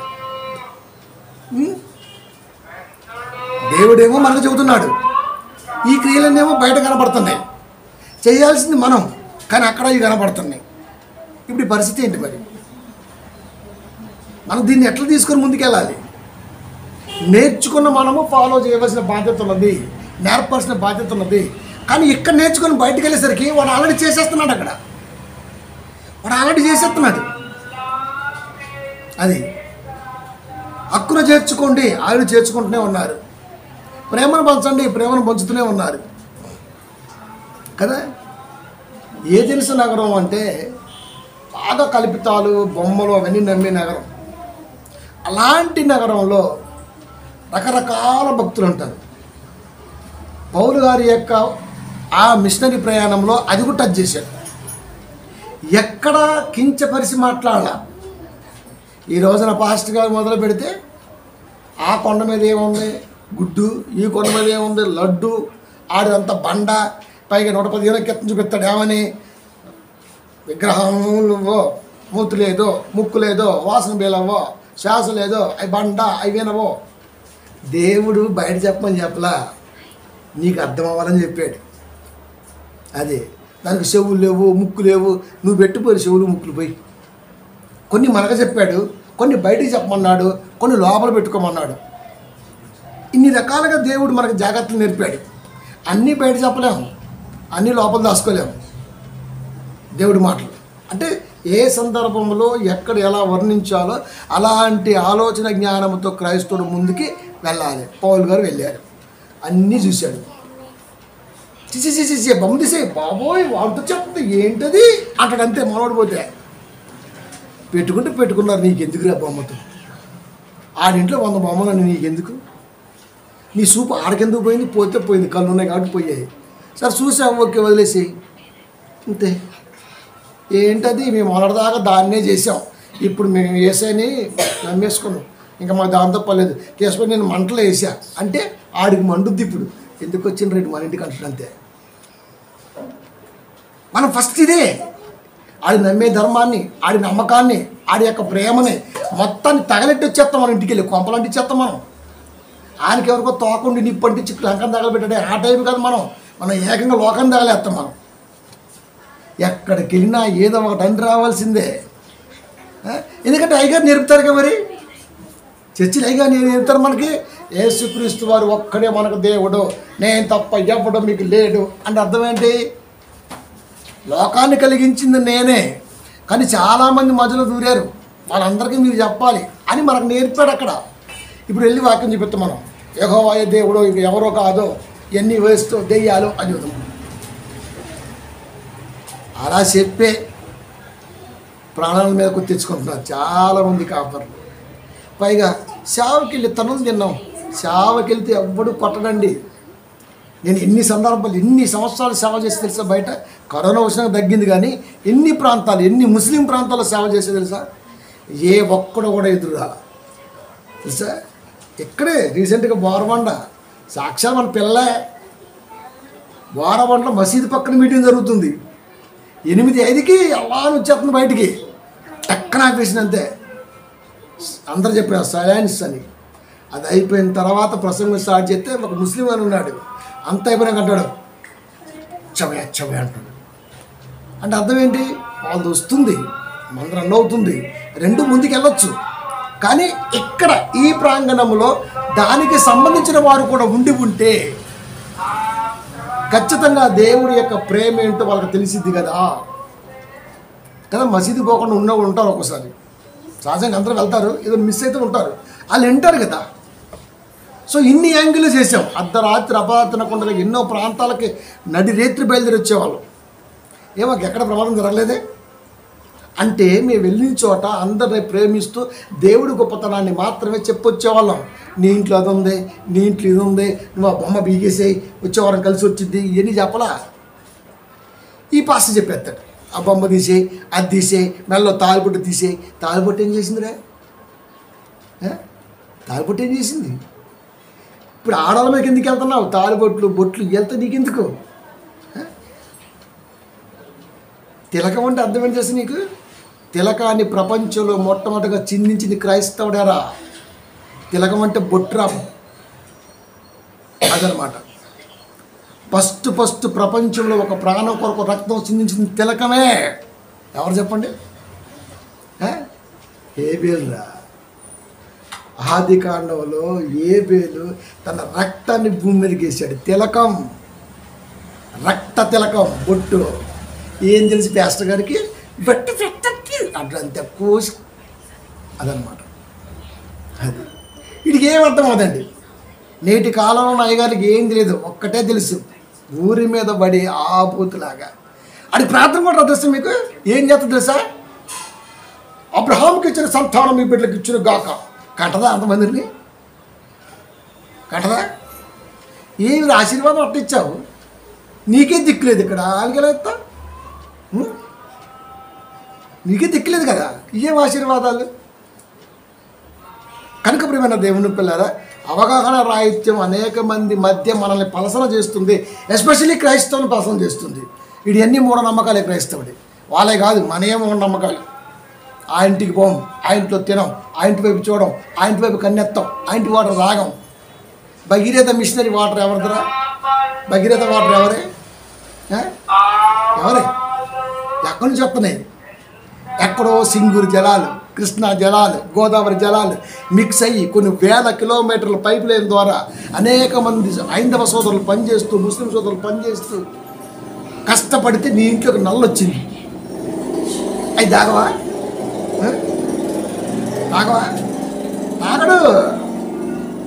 తాగడు.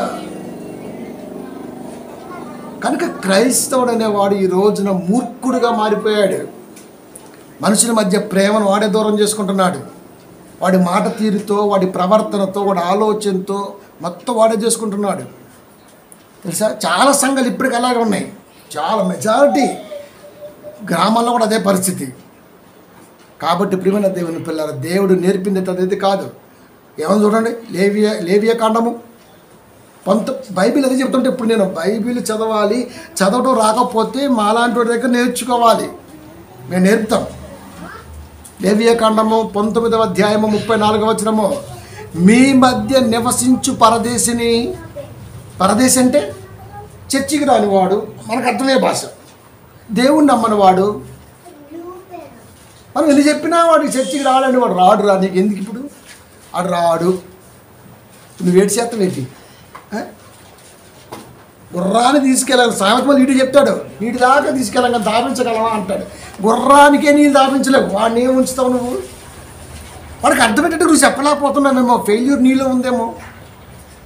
ఒక వ్యక్తికి అర్థమయ్యేట్టుగా నువ్వు చెప్పలేకపోయావేమో, లేకపోతే నువ్వే ఫెయిల్యూర్లో ఉన్నావేమో. అందుకే వాడు రావట్లేదేమో. నీ ప్రవర్తన చూసి, నీ ఆలోచన చూసి, నీ ఉద్దేశాన్ని చూసి, నువ్వు పంచే ప్రేమను చూసి, నువ్వు మాట్లాడే తీరుని బట్టి ఏమో మనం పరామర్శించుకోం. 1 కొరింథీ 10:12, తాను నిలుచున్నవాడు తలంచుకొని పడకున్నట్టు జాగ్రత్తగా. ఇప్పుడు నిలబడ్డాను నేను క్రైస్తవుడిగా. నేను పడ్డానా? పడ్డమంటే తాగి పట్టడం, ఊగి పట్టడం కాదు. అసలు దేవుడు నిలబడ్డానా? నా మీద నాకు నమ్మకం ఉందా? మనం ఆలోచించాం. నేను చర్చికి పోతున్నా కాబట్టి వాడు పోవట్లేదు కాబట్టి వాడు వేస్ట్ గాడు, అంతే. చర్చికి పోతే వేస్ట్ గడా? నువ్వెలా డిసైడ్ చేస్తావు? చర్చికే పోలేదు, బాప్తిస్మే లేదు, రొట్టె ద్రాక్షరసం తెలియదు, శిలువలో పరలోకాన్ని పొందుకోగలిగాడు. దేని చూసి ఇచ్చాడు?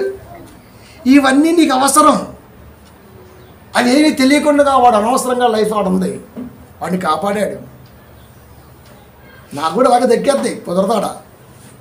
కాబట్టి ప్రియమైన దేవుని పిల్లారా, చెబుతున్నాడు దేవుడు, చూడండి, మీ మధ్య నివసించు పరదేశిని మీలో పుట్టిన వాని వలె ఎంచవలెను.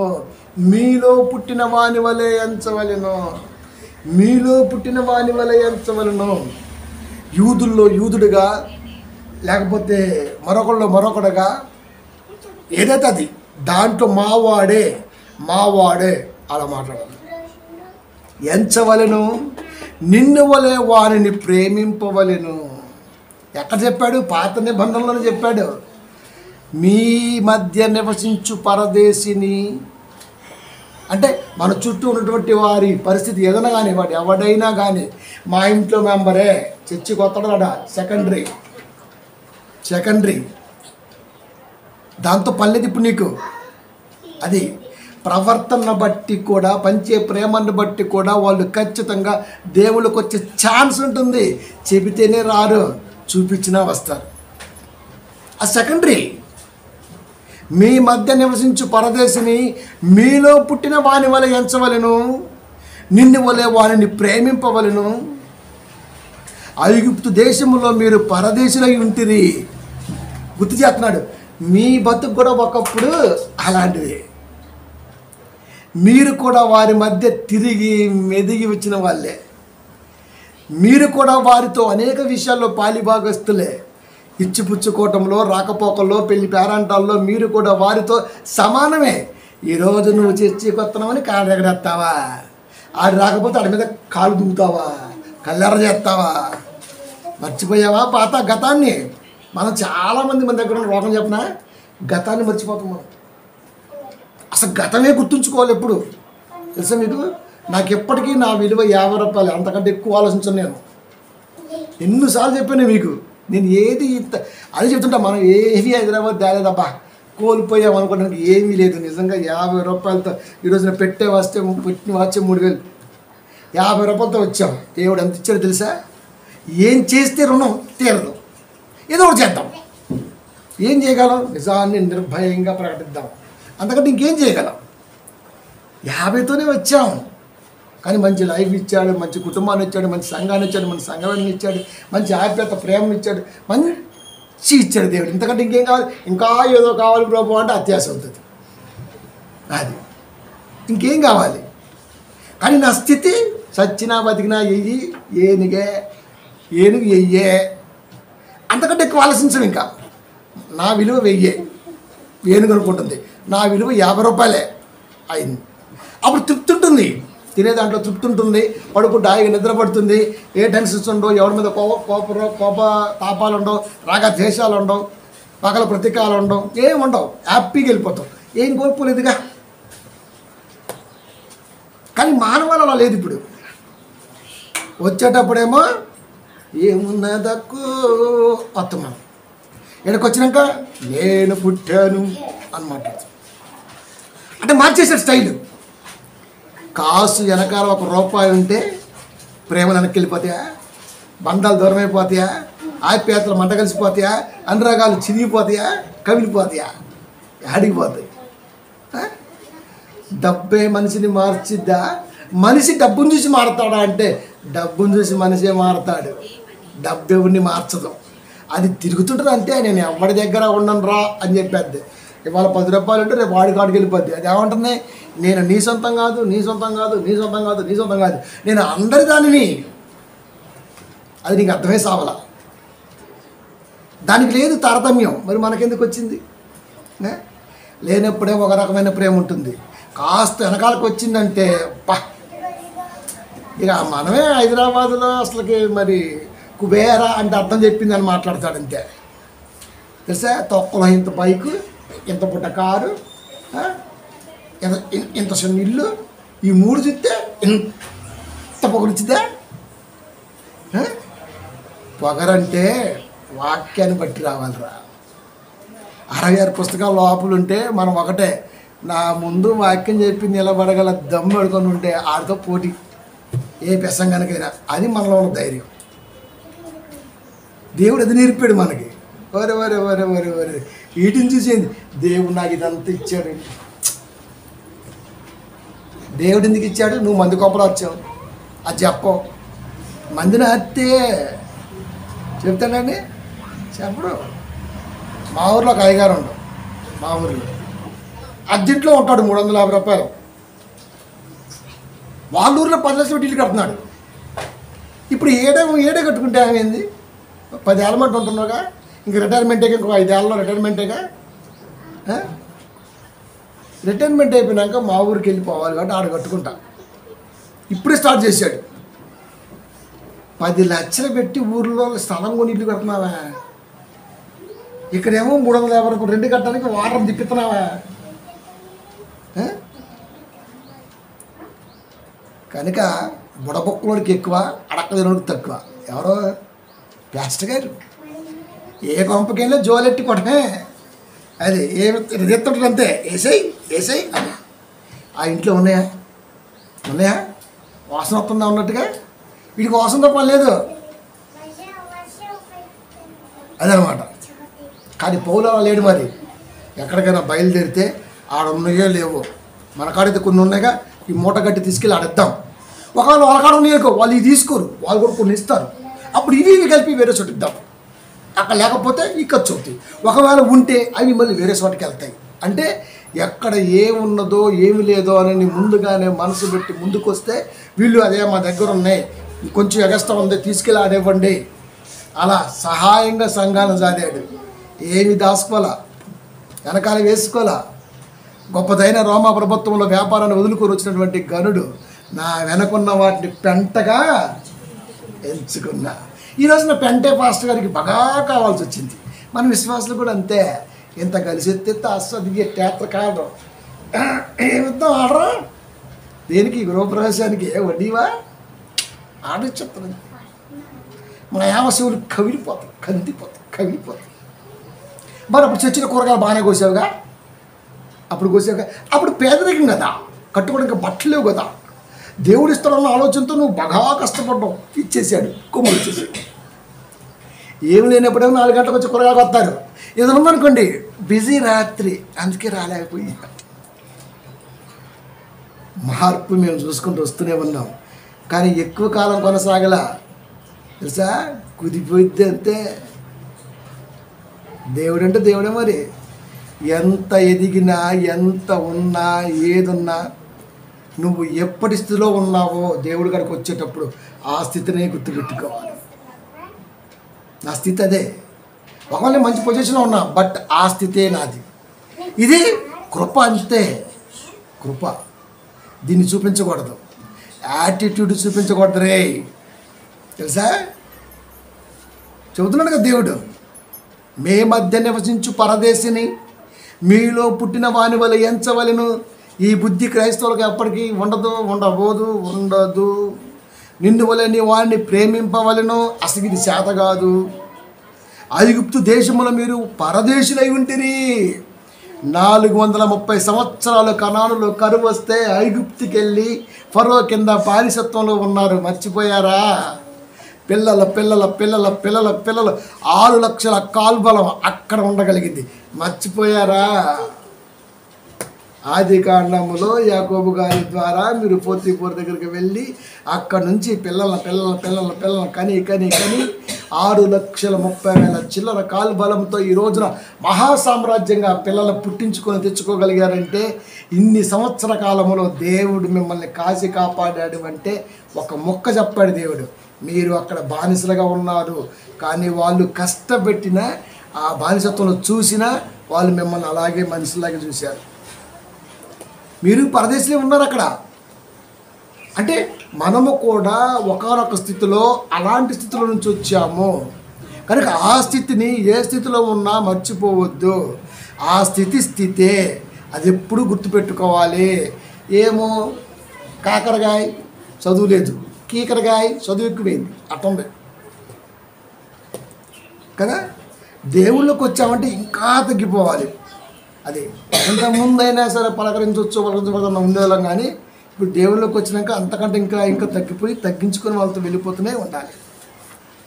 అన్నిటితో ఎలాంటి బంధాన్ని క్రైస్తవ కుటుంబాలు ఏడగలిగి ఉన్నాయి మీరు చెప్పండి? ఏ కుటుంబం లేదు. ఎందుకంటే బోధించే పద్ధతి అలా ఉంది. మరి అది అన్యులు పెట్టిన తినరాదు, అన్యులు పెళ్ళికి వెళ్ళరాదు, అన్యులు శవాలకు వెళ్ళరాదు, అది అన్యుల వివాహంలోకి వెళ్ళరాదు, అన్యుల్ని వివాహం చేసుకోకూడదు. ఎవడన్యుడు, ఎవడ ముహూర్తం పెట్టాడు, ఎవడు డిసైడ్ చేస్తున్నాడు? Marriages are made in heaven. పెళ్ళిళ్ళు స్వర్గంలో నిర్ణయింపబడతాయి. నువ్వెవడరా ముహూర్తం పెట్టడానికి? ప్రపంచంలో ఇప్పటి వరకు కార్డు ముహూర్తంలో పెళ్లి చేసిన క్రైస్తవుడే లేడు. యాదవ సచ్చినుడు 11 గంటలకు పెళ్ళి బొక్కం కదా. పెళ్ళి జరగదు, ఆ అమ్మాయి రెడీ అయితే కదా టైం. మళ్ళీ వాడేస్తారు, మళ్ళీ శుక్రనామ పక్ష పంచమ అని వేస్తారు. ఏమీ ఉండవు, మొత్తం రాహుకాలే. మరి ఎందుకు వేసే ముహూర్తమని? ముహూర్తం అంటే ముహూర్తమే. అది ఏది మరి? కాబట్టి మనకు అర్థమవుతుంది ఇది హుల్లక్కో హంబక్కో ఏదో వెయ్యాలి కాబట్టి వేసామే తప్ప పాటిద్దామని మాత్రం కాదు. మనం అలాంటి ఎందుకు వేసాం? అందరూ చెప్తారు, మనం వేసాం. పైగా పైన కార్డులో నవ్వు పెద్ద జోకు తెలుసా ఏంటి? ఈ పెళ్ళికి యేసుక్రీస్తు వారు పెద్ద అని అర్థంతే. కానా ఊరిలో యేసుక్రీస్తు వారి వివాహానికి హాజరయ్యారు. 2వ లైను. First line ఎబ్రీ 11:4. వివాహం అన్ని విషయంలో ఘనమైనది. అసలు పెళ్ళే లేదు అక్కడ. అంత ముసలోళ్ళు మొక్కలు పెద్దల వాళ్ళ పెత్తనాలు కుక్కల పెత్తనాలే ఉన్నాయి అక్కడ. అది వివాహం ఘనమైందంటే ఘనమైన వివాహంలో నీ ప్రసంగం ఏది? అయ్యగారికి ఛాన్స్ ఏది? టైం ఏది? చర్చిలకు అమ్మాయి అబ్బాయి వాటమాల్సాం అట్లంతే అయిపోయింది. ఆడేమో పందిర్లు అంటాడు, ఈడేమో చర్చిలు అంటాడు. అయిపోయింది. తండ్రి యొక్కయు 1వ ముడి, కుమారుని యొక్కయు 2వ ముడి, పరిశుద్ధాత్మ దేవుని యొక్క నామములో 3 ముళ్ళు కట్టేసే ఫినిష్. అన్ని విషయములు ఘనమైనది. మరి అన్ని విషయాల్లో కొన్ని విషయాలు చెప్పాలి కదా. పెళ్ళి చెప్పాలి కదా. వివాహంలో చెప్పవలసిన విషయాలు ఉంటాయి సుమా. నవదంపతులకు వివాహంలో చెప్పవలసిన విషయాలు కొన్ని ఉంటాయి. అవి వారికి చెప్పాలి కదా. మెలకువలు నేర్పాలి కదా. కొత్త దంపతులు కదా, దేవుడి మట్ల అవసరం కదా. వారితో పాటు మిగతా వారికి కూడా జ్ఞానం వచ్చింది కదా. ఆడేమో బొబ్బల గోల, ఏడేమో కుక్కల గోల, ఏడేమో మైకు గోల, ఏడేమో గుసగుసలు. ఏడగొనం కళ్యాణి చూడలేరు. ఇది నేటి క్రైస్తవ వివాహ వ్యర్థ వ్యవస్థ లక్షణం. ఇది ఎవ్వడు మార్చలేడు. మార్చలేము మార్చలేము. మనం చేసి చూపించగలం. అది మా మరల పిల్లలు అలాగే చేసాం. మరి ఇక్కడే మీటింగ్ పెట్టి 3 రోజులు, 3వ రోజు మీటింగ్లో చేసాం పెళ్ళి. మనం చేస్తాం, మనం చెప్పామంటే చేస్తాం అంతే. ప్రియమైన దేవుని పిల్లలు, కాబట్టి క్రైస్తవుడు నేర్పాలి, నేర్చుకోకూడదు. బయటోడు చూసి నేర్చుకొని మనల్ని అనకూడదు. చూసి నేర్చుకోవాలని అని మనం చూపి వేరేలో చెప్పాలి. అది దేవుడు చెప్పాడు అపోస్తల కార్యములు 28:7. అపోస్తల కార్యములు 28:7. పొప్పి అను ఒకడు ఆ దీపములో ముఖ్యుడు. పొప్లి, మా పెద్దయ్య మానవుడి పేరు అనుకుంటే ఇది పొప్లి. పొప్లి రాజు కాదు రే, వాడు రాజు కాదు, రైతోడు. ఎవడరా ఈ పాస్టర్ గారు పెట్టింది రాజు అని? వీడికి రాజుకి రైతుకి కూడా తేడా తెలియదరా? రైతే రాజు అనుకున్నాడేమో. ఎంత తెలివితే అట్లన్నీ. పొప్లి అనే అతను రైతు. అది పొప్లి రాజు అని పెడతాడు. పేర్లు పెట్టడం రాకపోతే ఏం చేస్తాం? నీకు బైబిల్ ఏమొచ్చు? కనుక ఆ దీపం అంటే మిలితే దీపంలో ఎవరైతే అనాగరికులు ఉంటున్నారే వారిలో ఈయన కూడా పెద్ద ఆయన. ఎవరు? ఈ పొప్లి. ఆ దీపంలో ముఖ్యుడు. అతనికి ఆ ప్రాంతంలో భూములు ఉన్నాయి. మరి అడవి ప్రాంతం కదండి, ఆ పెద్దని చూసుకుంటాడు. అదే అతడు మమ్మును చేర్చుకొని, అంటే అర్థం ఏంటి? నాయన మీరు చాలా, నేను కొద్ది పెట్టగలను, ఎందుకంటే భూమి ఉందిగా, కాస్త గింజలు ఉంటాయిగా, నా దగ్గర పట్టరండి అంటే వీళ్ళే అంత ప్రేమను పంచుతుంటే వీళ్ళ ప్రేమని, వీళ్ళ వాతావరణాన్ని అర్థం చేసుకుని ఒక ఆయన ముందుకొచ్చి,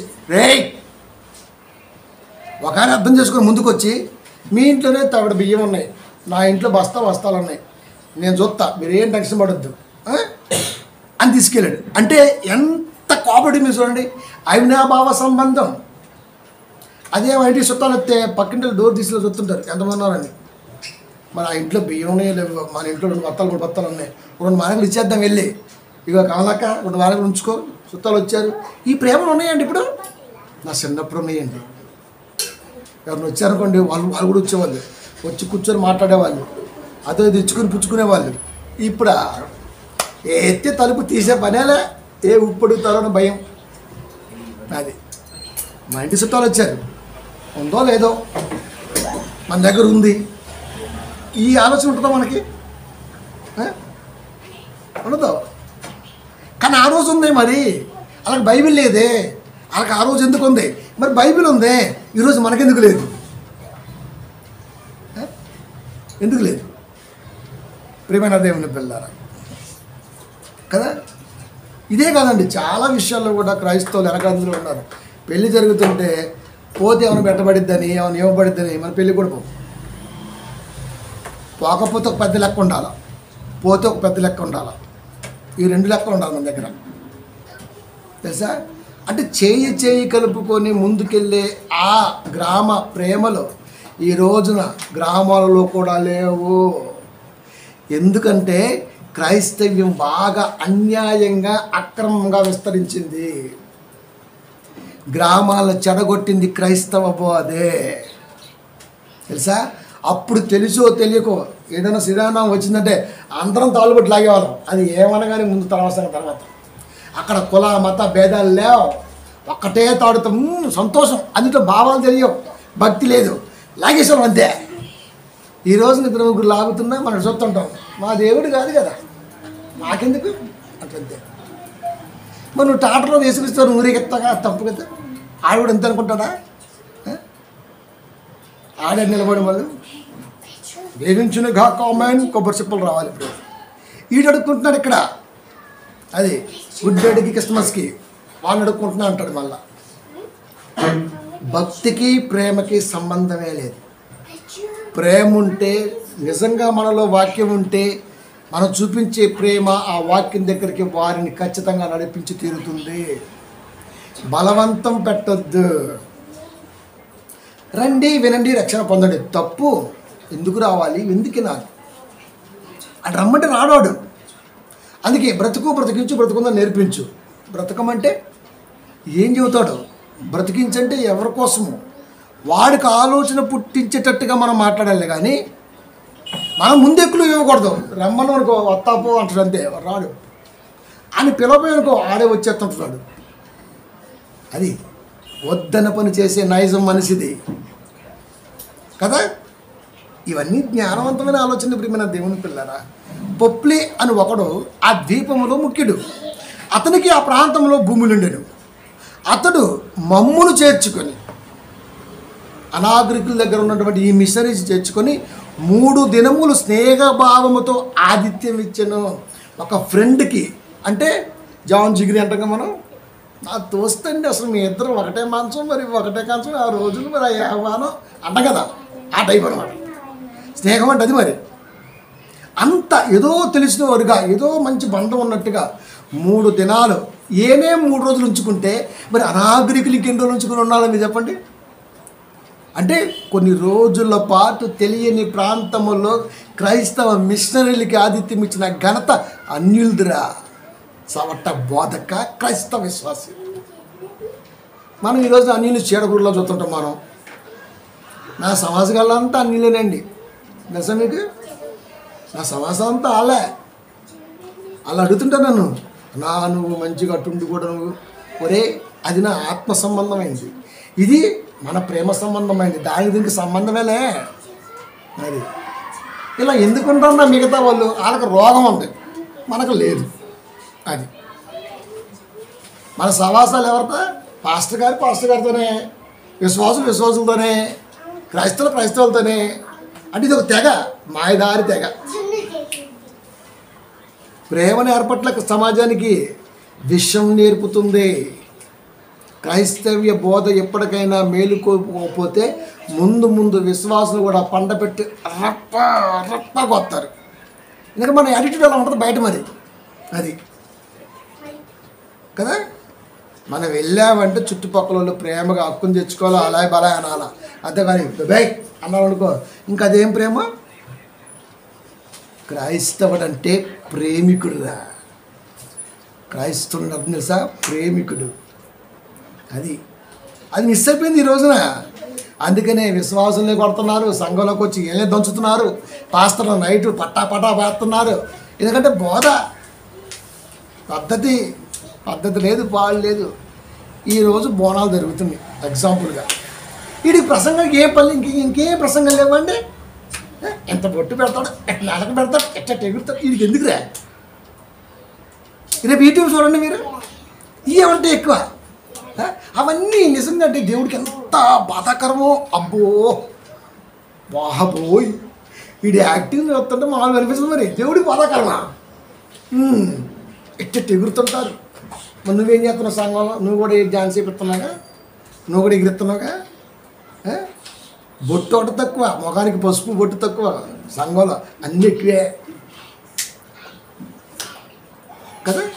ఇప్పుడు ఆడికి వెళ్ళి మైకి పెడతాడు, మైకి పెట్టి ఏసే రక్షకుడు, యేసుక్రీస్తు ఒకడే దేవుడు, ఆయన తప్ప ఎవ్వరూ లేరు, పట్టా కొడతారు. ఇంకా ఈడ్చి తంతారంతే, తండ్రండి. అందుకే కాపర్లు పెట్టినప్పుడు నేను భలే సంతోషపడతాను. నిజమే, భలే అన్నం వేసింది నాకైతే. అబ్బా దంచారా, బాగా పెట్టారు, తన్నాలనిపించింది నాకు. పాపం వాళ్ళేదో తెలియక వాళ్ళ పనులు వాళ్ళు పోతుంటే మైకి పెట్టి మరీ ప్రసంగం చేస్తున్నాడు గుడికి ఎదురుగా. ఆ విగ్రహంలో అవి కంటి కళ్ళు లేవో, చెవులు లేవో, అది వేస్ట్, అట్లా ఊపిరి లేదు, సజీవం గల దేవుడు యేసయ్య ఒక్కడే, ఇవన్నీ వ్యర్థం అన్నాడు అంతే. వెనకాల నుంచి వచ్చి కొబ్బరికాయ కొడుతూనే ఉన్నారు. నీకెందుకులే? అందుకే దేవుడు చెప్పాడు, మీరు కూడా పరదేశం నుంచి వచ్చారు, పరదేశులు అయ్యే ఉన్నారు, అక్కడి నుంచే వచ్చారా. ఆ రోజు నేను ఇలా అనుకోలేదుగా. నువ్వు కూడా మొక్కేవుగా, నువ్వు కూడా టెంకాయ కొట్టావుగా, నువ్వు కూడా పెట్టావుగా, నువ్వు కూడా వాళ్ళతో అలా అన్నావు కదా. మరి ఆ రోజే నేను సీరియస్ అయ్యి ఉంటే నువ్వు ఏ రైలు కింద ఒక్కొక్కగా చచ్చిపోదు రేబిషాస్ వచ్చి. కానీ ఆ రోజు నేనేం అనలేదు కదా. నువ్వు వండి చేస్తున్నా, నీ మీద ప్రేమనే చూపించా కదా. ఇప్పుడు తెలుసుకొని అది ఉత్తమోత్తమలాగా ఏం మాట్లాడతాం మనం? అది తప్పు, అది వ్యర్థం. నువ్వెవడరా తప్పు ఒప్పులు నిర్ణయించడానికి? తప్పు ఒప్పు దేవుడు నిర్ణయిస్తాడు, మానవుడి వల్ల కాదబ్బా. 16:25 సామెతలు ఏమనున్నాయి? ఒకని మార్గము వాని దృష్టికి యథార్థంగా కనబడుతుంది. నేను వెళుతున్న మార్గము నా దృష్టికి రైటే, నన్ను ఎవడో ఆపలేడు.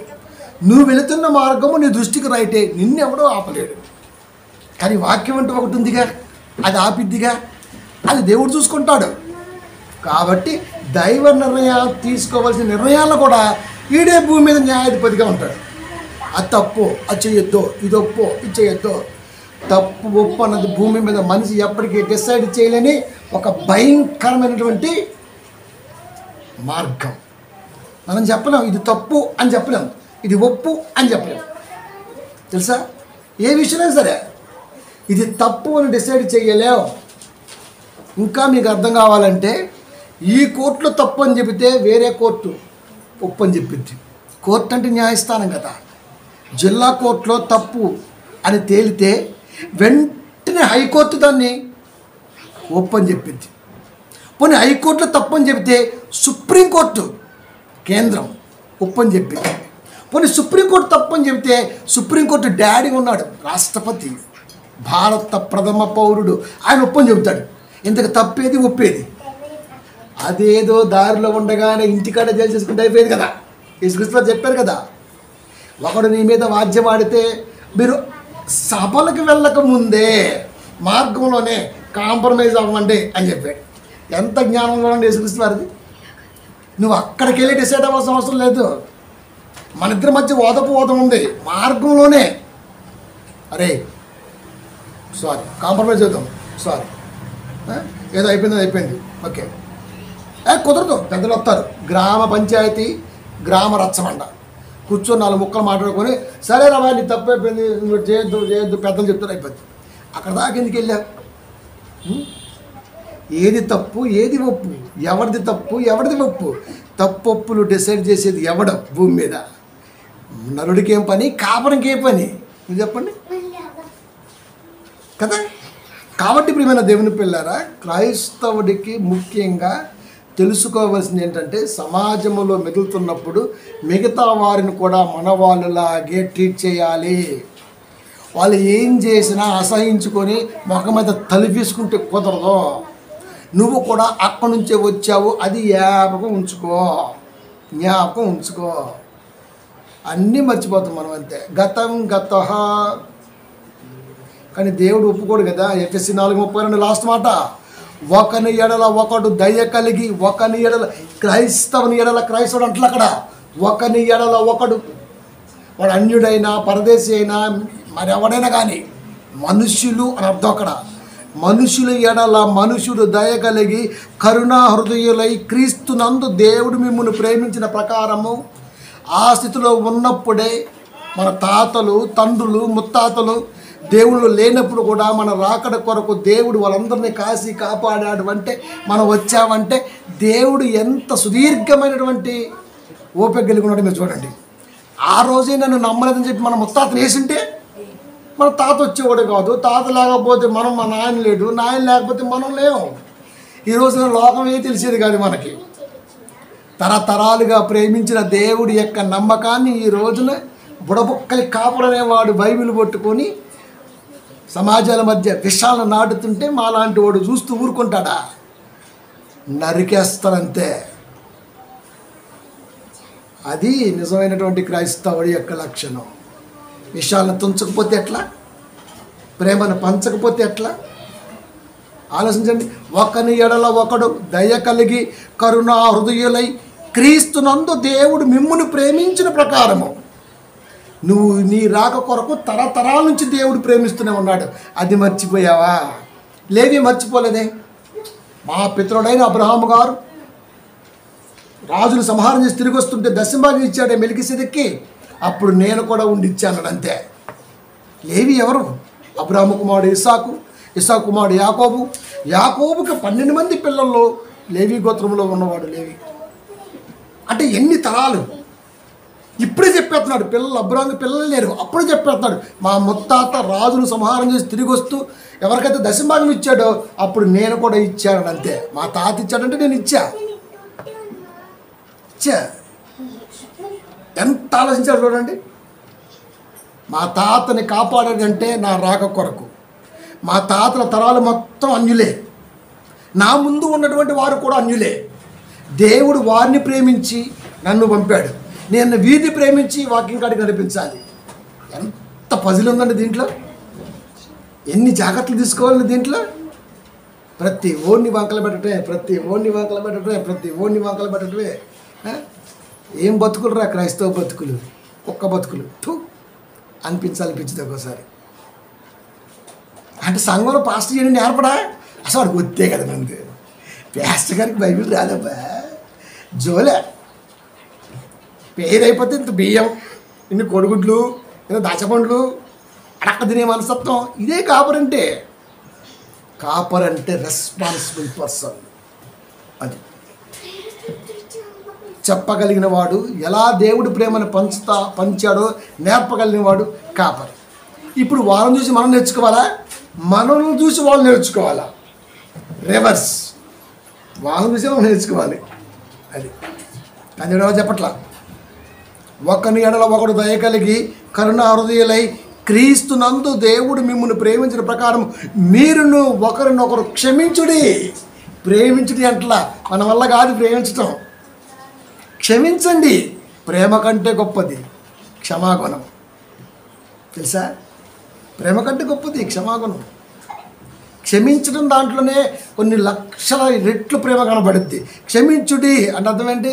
వాళ్ళు తెలియజేస్తున్నారు, నిజంగా నువ్వు ప్రార్థన చేసుకుంటున్నావు, ప్రభువా, మంచి స్నేహితులు, మంచి కుటుంబీకులు, మంచి కుటుంబ స్వాస్థ్యులు, మంచి ఒక రకంగా ఉండేవాళ్ళం, ఒక వీధిలో ఉండేవాళ్ళం, ఒకచోట ఉండేవాళ్ళం, ఒకచోట పని చేసుకునే వాళ్ళం. నేనేమో నీలో ఉన్నా, వారేమో లేకుండా పోతున్నారు. ఎలాగైనా సరే దయచేసి ఏదో ఒక మార్గం వారి మనసుకు తాగేటట్టుగా చేయి ప్రభువా. దేవుడికి వెళ్ళిపోతుంది. అంటే వారి పట్ల నీకు ఎంత ప్రేమ ఉందో దేవుడు అంటాడు, అబ్బా ఇది కదా అసలైన ప్రేమ అంటే. ఛీ ఏంటో ప్రభాయ్ ఇలాంటి వారి మధ్య ఉంచావు, నన్ను తీసుకెళ్ళబడి నాకు ఇల్లు నచ్చల. ఎందుకు నచ్చల? ఏద్దమ్మ తెలివితే అదే కదా. చుట్టూ ఉన్న చెత్తనే దియ్యం కానీ స్వచ్ఛ భారత్లో పార్టిసిపేట్ చేస్తాం మనం. ప్లస్ నా చుట్టూ చెత్త ఉంటుంది, వానకాలం వచ్చిన దొంగ వాగు చెత్తనే. దీన్ని క్లియర్ చేయం మనం. స్వచ్ఛ భారత్ చీవురు పెట్టుకుని ఫోటోకెత్త పూసి అట్ట. ఎందుకు? పేపర్లో ఫోటో మనం చుంచుకొని పెట్టుకోవాలి ఇంట్లో. ప్రేమలు కట్టించేసి పిచ్చ బాగా ఉంటుంది చాలామందికి పిచ్చ. అది ఇంటి పక్కల చెత్త మాత్రం ఎత్తకం మనం ఎత్తాం. ఒకళ్ళు ఎత్తిన మన ఇంటి తీసుకోవాలి అటు ఎత్తాం అంతే. ఆ చెత్త ఇటే వచ్చింది, మళ్ళీ దోమలు ఇటే గుబ్బులు అంటుంటాయి. కొంపల చుట్టూ చెత్త పెట్టుకొని చీపిరితో రోడ్లు ఉడుతా అంటే అట్ట ఎవరు నమ్ముతాడు ఇవన్నీ? మళ్ళీ కార్పొరేషన్ వాళ్ళు రావడం ముందు కొట్టట్లా. ముందు నువ్వు శుభ్రం ఊడ్చుకో, ఎవడు ఇల్లు వాడు శుభ్రం ఊడ్చుకోండి. అది చెత్తను బయట పారేయకూడదు. ఆ డబ్బా ఒకటి ఇనప డబ్బా పెట్టేసుకొని, ఇది కూడా తెలియదు మన ఎదవలకి, బతికెత్తనం భూమి మీద ఇనప డబ్బా పెట్టేసుకొని బయట పెట్టేసుకొని దాంట్లో వేసి అగ్గిపులకి ఎత్తారు 2 రోజులకోసారి 3 రోజులకోసారి. అది ఇప్పుడు అంత ఓపిక ఎక్కడిది? తింటాం ఎడిదే అవతల గోడకి వెళ్ళిపోతుంది అంతే. ఆడు అవతల గోడకే వేస్తాడు, మధ్యలో వచ్చి పడతాయి, గాలి వచ్చింది, గుర్రం తిరిగి తీసుకుగాలి. ఆ ఇంట్లో కొంత ఇంట్లో కొంత డోర్లు ఏంటో వాసన వచ్చేస్తుంది. నీదే ఒక డబ్బా పెట్టు, ఇనప డబ్బా, దాంట్లో చెత్త తగలై. ఈడ్రాల చెత్తోడు డబ్బులు తీసుకుంటున్నారు, పని చేయరు. ఇవన్నీ ఎందుకు నీకు? ఒళ్ళు వంగదు మనకి. అది కాబట్టి ఈ చెత్త అంతా మనలో ఉంటుంది, మనం మాత్రం వాళ్ళని నేర్తుంటాం. నాకు ఆ మనసు అయితే దేవుడి ఇవ్వాల. అది మనం అన్యులు ఎలా ప్రేమిస్తాం అంటే, మనం దేవుడి బిడ్డలం, ఎంత ప్రేమ ఉంటుందో అంత ప్రేమను మంచి చేస్తాం మనం. కాబట్టి వాడిని చూసి నేర్చుకోవటం అంటే సిగ్గుసేటు. మనం చూసి వాడు నేర్చుకోకపోవటం వాడికి మనం ఇచ్చే గొప్ప గిఫ్ట్. సిగ్గుసేటుగా బతుకుదామా? గొప్ప గిఫ్ట్ ఇచ్చి దేవుడి దగ్గర నిలబడదామా? క్రైస్తవుడు నిర్ణయించుకోవాలి. కాబట్టి ప్రియమైన దేవుని పిల్లారా, మనమే ప్రపంచానికి ఎంతో ఎదుగుదల నేర్పాం.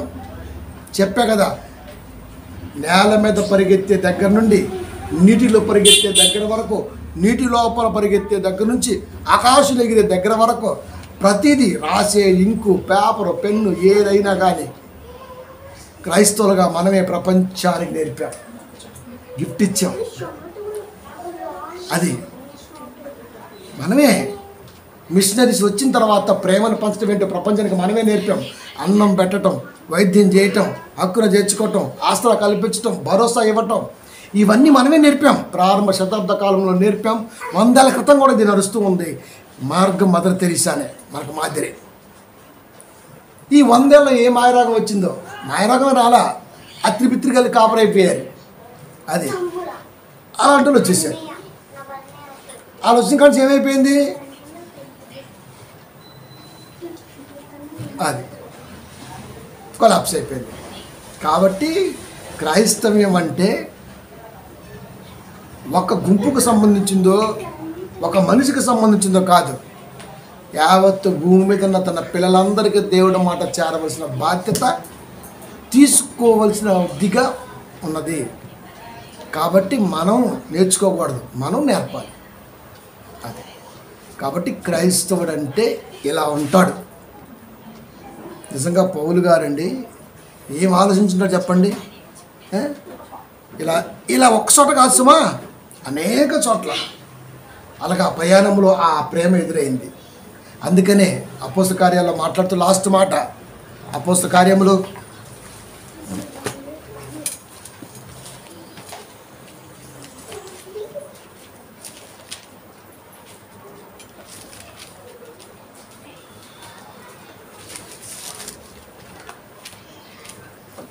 15వ అధ్యాయము 14వ వచనము 19వ వచనము. కాబట్టి అన్యజనుల నుండి దేవుని వైపు తిరుగుతున్న వారిని మనము కష్టపెట్టక, అన్యజనుల నుండి దేవుని వైపు తిరుగుతున్న వారిని మనము కష్టపెట్టక, ఇవన్నీ దానికి సంబంధించినవి. ఎప్పటికైనా మనం వచ్చినట్టుగానే వాళ్ళు వస్తారు. మన తాత రాలా, మన ముత్తాత లేడు, ఆయన తర్వాత లేదు, తర్వాత 10 ఏళ్ళు 10 తరాలు పోయిన చివరికి మన నాయన కూడా లేడు దేవుళ్ళో, కానీ మనం ఉన్నాం. అంటే నాయన దగ్గర వరకు ఎన్ని తరాలు ఉన్నాయి మీరు చూడండి. మా నాయన కాడికి వచ్చే సమయానికి వెనకాలకి ఎన్ని తరాలు ఉన్నాయి మీరు చూడండి. ఇన్ని తరాలలో దేవుని గుర్తెరిగిన గుంపే లేదు. కానీ దేవుడు అక్కడ మొదలుపెట్టి నువ్వు వచ్చేంత వరకు ఇన్ని తరతరాలు ఓపిక కలిగి ఉన్నాడంటే, ఈ తరములో మనం ఇంత ఓపిక కలిగి ఉండలేమా అండి? విమర్శించేస్తాం అంతే అందరినీ. దేవుడు విమర్శించాల మీ తాతని, మీ ముత్తాతని చూస్తున్నాడు. ఎప్పటికైనా ఒక వ్యక్తి రాకపోతాడా, ఒక బిడ్డ రాకపోద్దా, నన్ను తెలుసుకోలేకపోతాడా, వాడి దగ్గర నుంచి వాడి తరం మారకపోద్దా? ఎంత పేషెన్స్ అండి. అందుకే దేవుణ్ణి దీర్ఘశాంతుడు అన్నారు. మన దగ్గర శాంతం ఏడది, మన దగ్గర టెంపర్. నీ అయ్యా టెంపర్ సీటికి వాటికి బుర్రు బుర్రు బుస్సు కాటేస్తూ ఉంటే కోపం డబ్బులు ఇచ్చి కోపం పడ్డప్పుడల్లా 100 రూపాయలు అంటే ఎవడు కోపడుతుంది? బైబిల్లో మాట రాసి ఉండాల్సింది ప్రియమైన దేవుడు. నాకు ఒకసారి అనిపించింది కొన్ని మాటలు, దేవుడు ఎందుకు అబ్బా అనిపించింది. కోపడ్డావా, ఆదివారం 100 రూపాయలు సందా. బిడ్డ మీద కోపడితే 50 రూపాయలు, భర్త మీద కోపడితే 100 రూపాయలు, బయట మీద కోపడితే 1000 రూపాయలు. అసలు ఎక్కడ చెప్పండి మీరు? బాబు అసలు కోపం అంటే ఏంటి? ఎట్లుంటుంది అది? రాయాల్సింది గుడ్లు పెట్టు దెబ్బకి. అవన్నీ దేవుడికి ఇన్స్ట్రక్షన్ పెట్టాలి కదా, అందుకనే రెచ్చిపోతున్నాం మనం. కాబట్టి ప్రియమైన దేవుని పిల్లరా, మన కాడికి వచ్చేంతవరకు ఇంత ఓపిక కలిగి ఉన్నాడు. మనకు 60 ఏళ్ళు 70 ఏళ్ళు, మా అయితే 80 ఏళ్ళు ఇచ్చుంటాడు. ఈ 80 ఏళ్ళ కాలంలో మన చుట్టూ ఉన్న వారిని చీడ పురుగులాగా చూడకూడదు. వారు ఏ స్థితిలో ఉన్నా, ఏ పొజిషన్లో ఉన్నా, మనమైతే దేవుడి వైపు మాటలో ఉన్నాం, హ్యాపీ. కానీ వారు కూడా ఉంటే బాగుంటుందన్న ప్రయత్నం అయితే ఉంటాం, అది దేవుడికి హ్యాపీ. కాబట్టి బలవంతమైనటువంటి ఆలోచన వారి మీద రుద్దకూడదు. నువ్వు చర్చి కొత్తనే, మీ ఇంటికి కొత్త, నీతో మాట్లాడతా, లేకపోతే నీకు నాకు కట్టు చేసుకోపో అంటున్నాడు అంతే. చర్చికి దీనికి సంబంధం లేదు, ఎప్పటికీ ఉండదు కూడా. కాబట్టి ప్రియమైన దేవుని పిల్లరా, దేవుడు నేర్పింది ఒకటైతే కాపరి నేర్పుతుంది ఒకటి. అది కాపరి నేర్పుతుంది ఒకటి, వాడుకుంటాడు. మీరు అన్యజనుల దారిలోకి వెళ్ళకూడి, మత్తయి సువార్తలో మాట్లాడుతూ దేవుడు 10వ అధ్యాయంలో ఆ మాట మాట్లాడాడు. మీరు అన్యజనుల మార్గంలోకి వెళ్ళకూడి, సమరయులు ఏ పట్టణంలో ఉన్నారో ఆడికి మీరు వెళ్ళకూడి, నశించున్న ఇజ్రాయేల్ యొద్దకే మీరు వెళ్ళండి అన్నాడు అంతే. ఇప్పుడు కాపరి గారు మనము అన్యుల కాడికి వెళ్ళకూడదు. ఇది ఎందుకు పెట్టాడు మొహం? ఈ ఫేస్ ఎందుకు ఎట్టు పెట్టాడు చెప్పు? సానుభూతి. విశ్వాసులకు బాగా బలహీనది కాబట్టి సానుభూతి. ఇక్కడే విషభేషం నాటింది. అదే యేసుక్రీస్తు వారు 28వ అధ్యాయం లాస్ట్లో మాట్లాడుతూ, మీరు సమస్త జనుల యొద్దకి వెళ్ళండి. మరి 10వ అధ్యాయంలో అలా చెప్పాడు కదా. 28వ అధ్యాయం వచ్చేసరికల్లా అందరికడికి వెళ్ళమన్నాడు కదా. ఇప్పుడు ఏది తీసుకుందాం?